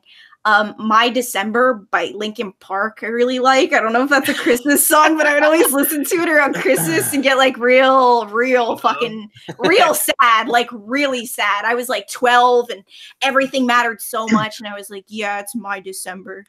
It's my time of the year. Anyway, and just like wiping away tears and shit. Like, but that's it, man. That's all I got. And other than that, just I'd rather listen to other stuff, you know? I just linked the Death Cab song in our Slack. So if you use Spotify, I linked the Spotify version. I kind of want to make like a Spotify playlist of all of our favorite songs and just like post it for Christmas. Yeah, we can make that happen. Oh, dude, we totally should. We'll make a collaborative playlist and just like run with it. It's gonna be weird. Froggy Fresh is going to be on top. Yeah, absolutely. Jordan, what about you, man? Oh, man. I've got 2 Christmas songs. If I hear them both, I'm good for the rest of the year. Your wife a big Christmas music person? Oh, yeah. She'll have that station going all the damn time. Nice. I 18, full Christmas boner with that one. Yeah. Oh, man. If I can hear I Want a Hippopotamus for Christmas and Melikaliki Maka, those are my 2 favorite Christmas songs.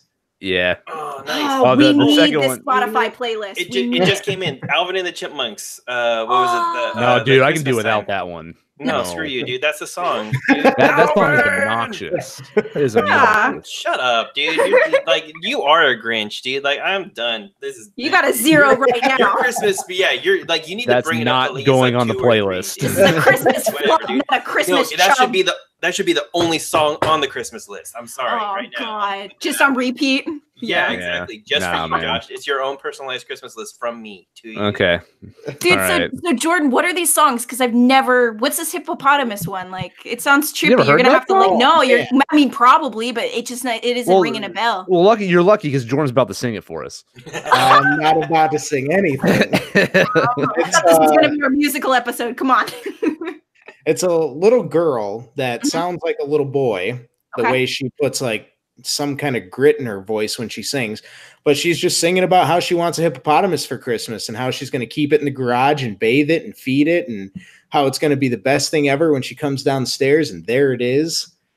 All right. Yeah, it's great. It's great. Dude, that sounds really pure, man. I need that. Oh, it's fantastic. Yeah, dude, link me after this. I want to hear it.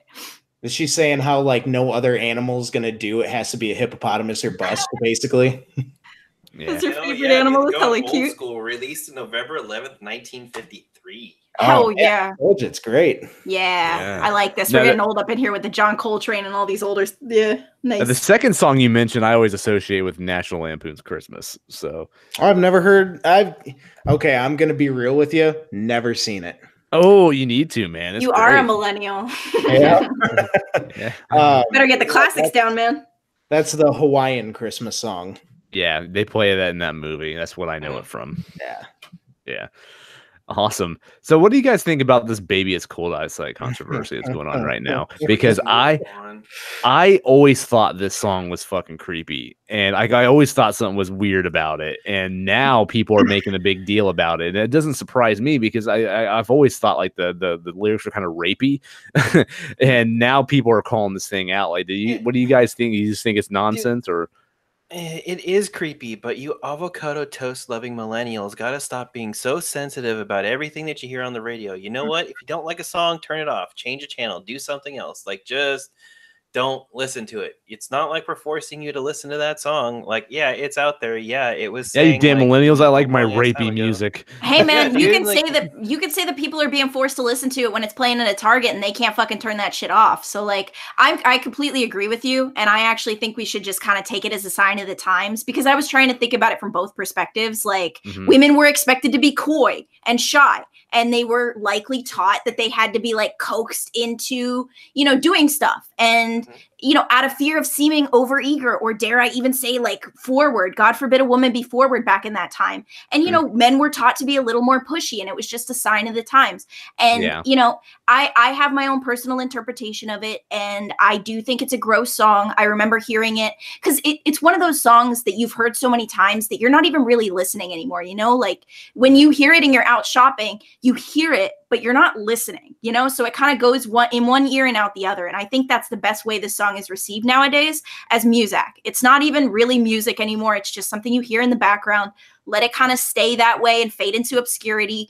These songs have older people have a fondness for these songs, and these older people aren't out here hurting people because of these songs, at least in my opinion. You know what I mean? So I'm allowed to think it's gross and cringy, and I am allowed to keep my mouth shut when it's on a Target. Like, yeah, it's gross. So there are 1,000 things that are gross. I have gross people talk to me every day, and it's just like, you move on. You know what I mean? I'm not calling. I completely agree with Elena, and I'm not calling for it to be banned or anything, but every time I hear it, like to me, it sounds like this woman's like, I want to go. And this guy's like, no, you're going to stay here. But I really want to go. No. Yeah. The answer is no. And it's like, dude, don't go. There's cold. You want to stay in here on that, but I really don't want to. No. Did you want to stay? Yeah, it's kind of creepy. Yeah, but again, it's garbage anyway. I mean, like, it is garbage. It's a terrible Christmas song. It's not a good song. It's boring. It's boring to listen to. It puts me to sleep like every time I hear it. Like, I'm just oh my god. And that's why you hear it while you're at a grocery store. Yeah. All right, cool. So, right, Jordan, do you have an opinion on it? I think I'm a little bit different than the rest of you. I don't see the problem with it. So the thing is, again, going off of what Elena said, it's a song of the time. And I was actually reading an article about it before all this blew up. And the part at the very end when they sing together is supposed to be her saying, yes, I want to stay, but think about what everybody's going to think about it. And I'm trying to come up with every reason as to why I shouldn't be here. Right. But I want to be here. And he's just saying, yo, look at it. Look how deep the snow is. Look how dangerous it is out here. Just stay. Yeah. And you can look at it from those two perspectives too. Like he's absolutely right, because at the end of the song, it is kind of implied that she wants to stay. You know what I mean? It's kind of implied that she actually kind of wanted to stay all along, but she was simply worried about like societal expectations. Like, oh, my dad expects me to be home, and oh, my sister. And it's like, yeah, dude, but also like the snow, you know? So we could make it quite simple, because who knows, when the song was written, it could have been quite simple, you know? And it's just something that's blown up as it's aged, and, you know, we develop or, you know, change as a country. You know what I mean? Like our mentality, our cultural norms change, and things kind of get muddied, you know? But at the same time, I agree with Shannon. People just need to stop getting butthurt over every little thing. Yeah, this is not the thing to worry about. There are bigger fights to fight, bro. Like fight with us in a bigger fight, because this is not the fight to fight. Like exactly. Stop. Yeah. If you don't like it, shut it off. But let's work together to do bigger things. Like let's do that. Yeah. So let's get the real battle started here. Christmas trees. Are you guys on team real or team fake? All right, I'm taking my gloves off. Oh shit! All right, we're fighting already. Yeah, let's do this, dude. Fake all the way. What did you say? No. I said fake. All the way. Okay, so we got a fake. What are you, Josh? Fake. Okay, I'm. Look at you. Get your happy ass out of here. I didn't say which one I am yet. I didn't say which one I am yet. I like real Christmas trees. Like, keep them outside. Here, fucking up the environment, cutting trees down. Dude, my bug Christmas infested tree, rat traps. Nah, dude, I don't mess. I don't need a real tree. I do need a tree that comes with lights already installed. It better light up when I buy it. Fake all right. tree. Yes. Yeah. Fuck yeah. I want a fake tree, and it better light up for me. I don't want to install those lights. I don't want to wrap it around the tree every year. I don't want to deal with that. Just light up already. I'm so happy you said that, because our old tree wasn't pre-lit, and every year I try to put the lights on. It looks like shit every single year. I can never make it look like it's disproportionate. It's never even. Yeah. So damn thing out the window. Yeah. So this year I was actually like, yo, I'm gonna go buy a pre-lit new tree. My wife's like, there's nothing wrong with the one we got, but I'm like, I can't make the lights look good. I try every year. It looks like shit. So I went and bought a pre-lit one this year, and it looks glorious. Yeah, I just hook it up, and boom, it's just up. So my wife wants real Christmas trees every year, because she grew up with real ones. And it's like, yeah, but I'm the one that's going to have to clean up after that damn thing. The cat's going to be chewing on shit. The needles. Yeah, the needles everywhere, and like the sap will like get like the spiders. Yeah, that spiders. Too. Whoa. I've never had spider problems. Oh yeah. Yeah, see, I ain't messing with any of that. I like the real tree. You just pop that bad boy up like an umbrella, and you stick it down there, and you're good to go. Hey, you know what else? Yeah. I'm allergic as fuck to Christmas trees, so like keep like that real out ones? of my house. Yeah. Oh, Like okay. you like every time there's a party with a real Christmas tree, I gotta stand outside with all the smokers, like looking inside longingly, and everybody having a good time, saying like an "Oh, EpiPen or something. Yeah, I take my Claritin or my Benadryl, like depending on what's around, and then I can survive in there for a little bit. But yeah, dude, like no, that's not gonna happen. I'm not gonna live like for 30 days, like doped up on Benadryl in my own house.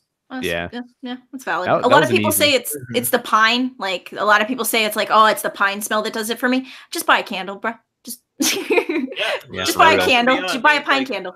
Yeah, you can buy one for $5. Get your fill.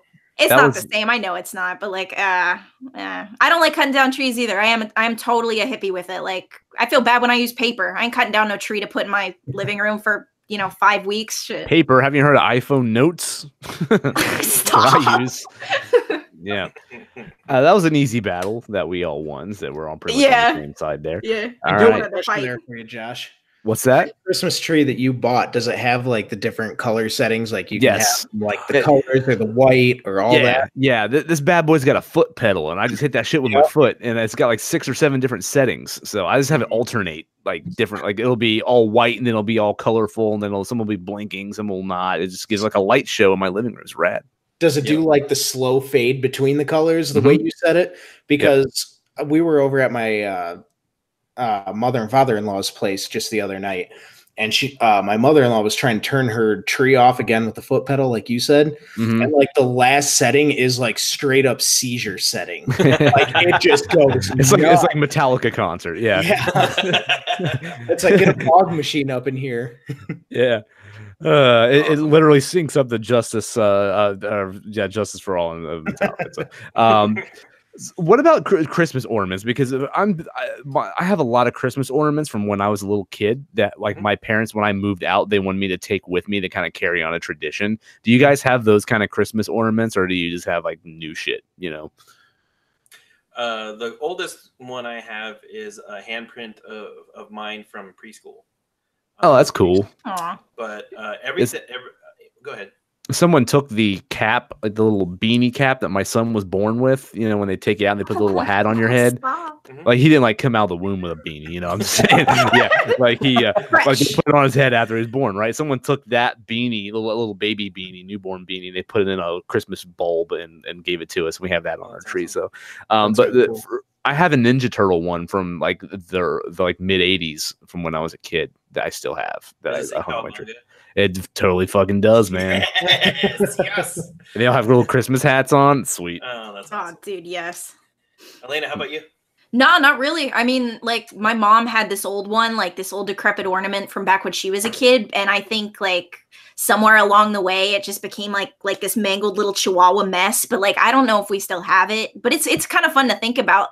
Like I wonder where that ornament is right now and if it's on a tree right now, because it's easily 2-3 times as old as I am, man. And I think it's still out there just powering through. It's a beautiful thing. Gotcha. You got anything, Jordan? I have a baby's first Christmas ornament on the tree. Oh, really? For you, is it your first? Mine is actually packed away back with my parents. We actually have my wife's one up right now. Nice. Oh, cool. Okay. Yep. You guys have that one ornament that you love that your wife or significant other hates? I have when I bought Dead Rising 4, because that game came out during Christmas time, it came with a Christmas ornament of like a zombie hand holding mistletoe. So I put it on my tree every year. My wife's like, put that shit in the back. It looks ugly. And I'm like, nah, man, it's my zombie one, man. Even my kid's freaked out by it. He goes, what's that hand doing there? And oh, dude, that's the good one though. Those are sick. I think my dad has that one. Like it's just It's just the hand. He probably right? did. He probably bought the same thing because we're both stupid and buy games that are released every time. But and then I have this Porky Pig drummer boy ornament from the 80s, and my dad always hated that ornament, and he always never wanted us to put it on the tree, but I always did anyways because I thought it was rad because it was Porky Pig and it was dressed as a little drummer boy. So I took that ornament when I moved out because my dad hated it and I always loved it, so I have it on my tree. Nice. Because it's your tree, man. You can put whatever you want up there. Yeah, he's welcome on my damn tree. Our fight in this house comes with the tree topper. We don't have one yet. And we've been in this house for like 3 years. This is like the first place we've actually had room enough to put up a big Christmas tree. Mm-hmm. So our, my wife wants to go more traditional with the angel or like a star, but Hallmark came out this year with a light up Death Star that like changes colors, and like but it's $100, dude. It's not cheap. And I've been petitioning to make that our tree topper. She was like, no. She's like, I'm not gonna have that like every year as my tree topper, like having this stupid alternating years. That's how marriage works. 1 year, 1 year, 1 year, 1 year. Yeah, we're gonna compromise and we're gonna get a star on the top of the Christmas tree. Now, I think it's GameStop or ThinkGeek or something has a Mario star you can put as your Christmas tree topper. That's a compromise. Awesome. That's a compromise. I almost bought it like during clearance, like after Christmas at like a GameStop or something. I think mine sold out of them or something. But yeah, it's pretty rad. It's like an old school Mario star. Nice. I might have to get that. Yeah, sweet. I'll have to see if they still have them. I'm not sure. What about holiday treats? Does anyone bake in your families, and they always bake that one thing that you just can't wait to eat during the holidays? Some would say Elena's always baked, but bro, I'm baking right now. Yeah, I'm making bake.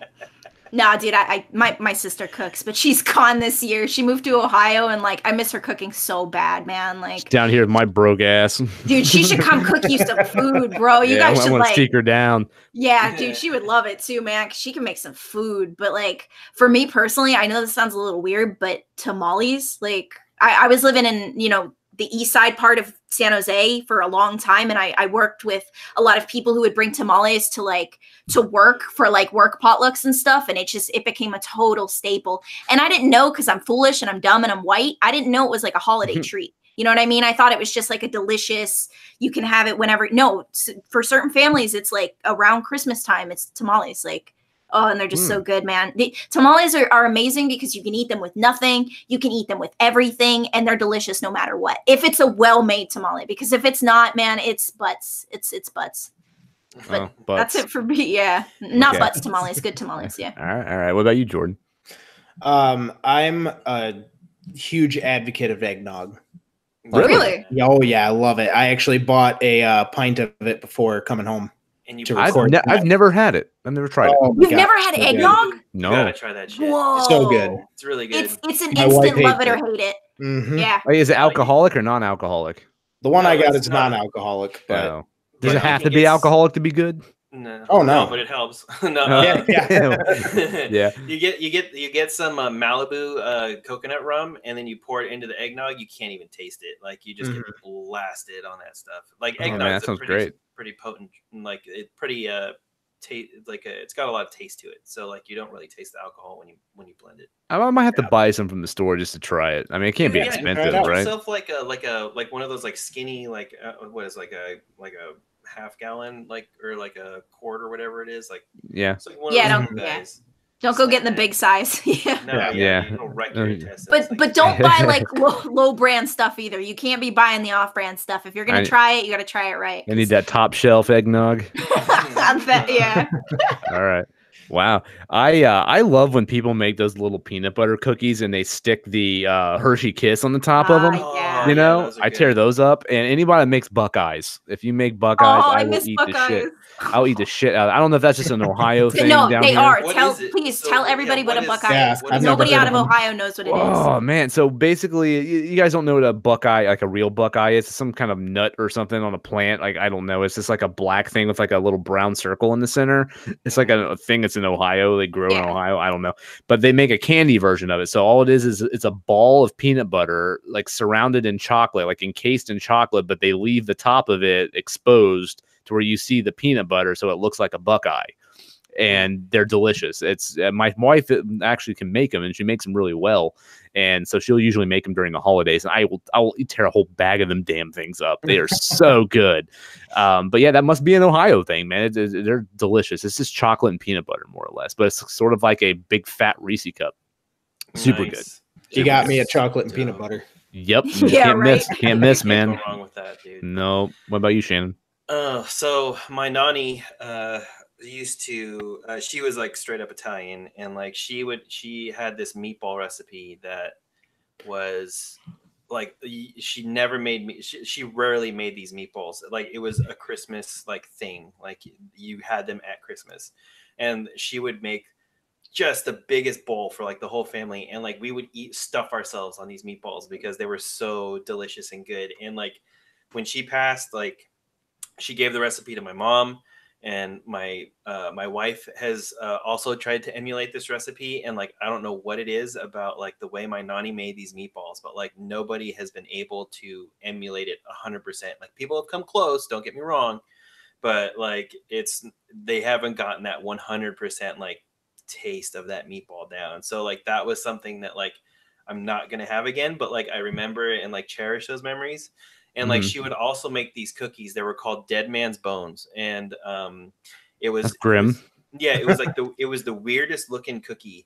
It had like this bubble on the side, and then it was like a flat piece of like bubbled up like almost like molasses. It was like a molasses cookie with like this shell on the top, and the shell looked like a gravestone. So that's what I guess that's what the name came from.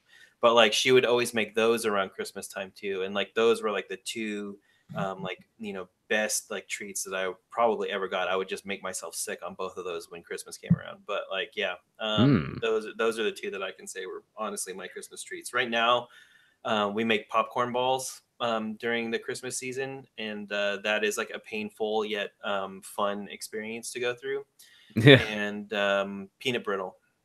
Peanut britter's good. That should get stuck in your teeth hardcore though, man. Oh yeah. Yeah, I like that though. I like it when it like gets up in there, and then like you just kind of like it's like saved for later. Like it's like next week you're still looking through your teeth and yeah. Like, nice. Stuff. But, yeah. So we've been running for a long time, so we probably should wrap this up. But I want to end with one more thing. What do you guys want for Christmas? Like, what's the one thing you're asking for Christmas this year? Jordan, let's start with you, man. Man, I gotta tell you, my wife and I caved and gave each other our big presents early, and she gave me exactly what I was asking for. She makes these bomb-ass tie blankets, like where she cuts up fleece and makes blankets out of them. Yeah, okay. Oh my God, it is the best. It's Avengers, which I love the Avengers. Anything Marvel's great for me. And yeah, man, I already got it. That's awesome. Bravo. That's awesome. Elena, what about you? Yeah, mine is not that cute or sentimental or like it's nothing my hubby's making for me or anything. Like I don't know, man. Like I'm riding a car that's like bordering on death, and now that I've got some money in the bank, I'm just thinking about what's next. And I want a car. I want a car that's not dying. I want a car that can get me to point A to point B. I want a car that's not rickety, and just a car that was made within the last maybe 10 years would be great. That'd be sweet. That'd be sweet. Awesome. Nice. Shannon, what about you, man? I want my copy of Smash Brothers so I can, like, before that we start doing our podcast on a weekly basis, we can have like a weekly brawl session where we just beat the piss out of each other. Yeah, that's a good idea. I haven't played online yet, man. That's all I want to do right now. Like, I haven't been able to. I haven't had time. Like, I want an adult onesie. Wait, what? Dude, they're so awesome. I have one. It's amazing. Like, yeah, you got to get a butt flap, bro. Yeah, you're sucking shit out of it. Yeah, yeah, dude, it's got the butt flap and everything. Like, like that's what I want. Off the dump. I mean, it's got to have like the hoodie and everything. I just want to be encased in this thing. It's a Sharks onesie. I have it. It's a San Jose Sharks. Like, it looks like a full on like hockey jersey, like from their like. So they have like 3 different jerseys or 3 different outfits, and like their Thursday nights are blackouts. So it's black jersey, black pants, and like that's basically what it emulates. But it's a onesie, and it's freaking so comfy, so warm. I've never met a man so proud to talk about his onesie. Yeah, well, no shame, dude. Like, you're about to meet 2 of them, Elena. Oh yeah, yeah. I knew I was at the right place. I knew I came to the right place today. I've got a Jack Skellington onesie that zips up the front that has like the holes for the eyes and everything. Oh my god! All right, you have that. I have Lincoln Park. We can just call it a day, man. We can end I was at some retail store and they had a Toy Story one where it was the squeak toy alien onesie. Yeah, and I kind of want that one just because my son's obsessed with Toy Story, so I can just walk around the house and I think he'd think it's awesome. But I just want to be encased in something like that, like when I'm playing games on the couch and stuff, like during the winter time.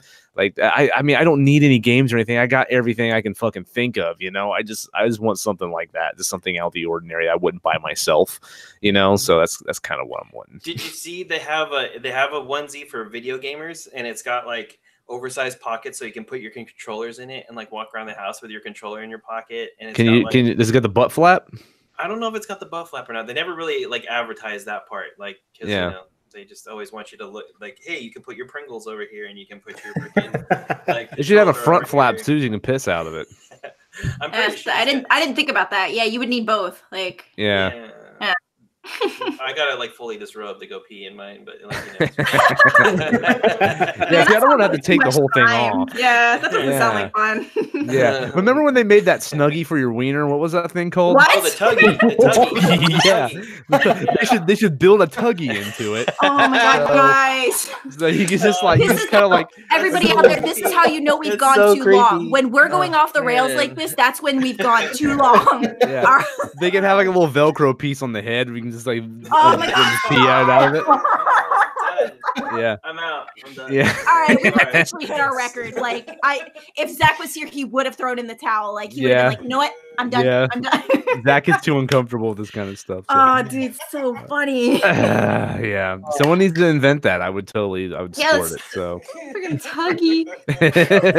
I forgot what that was until he knew that shit like on memory. The Tuggy, he just yelled it out. I'm saying it's in my meme circulatory base. I can't.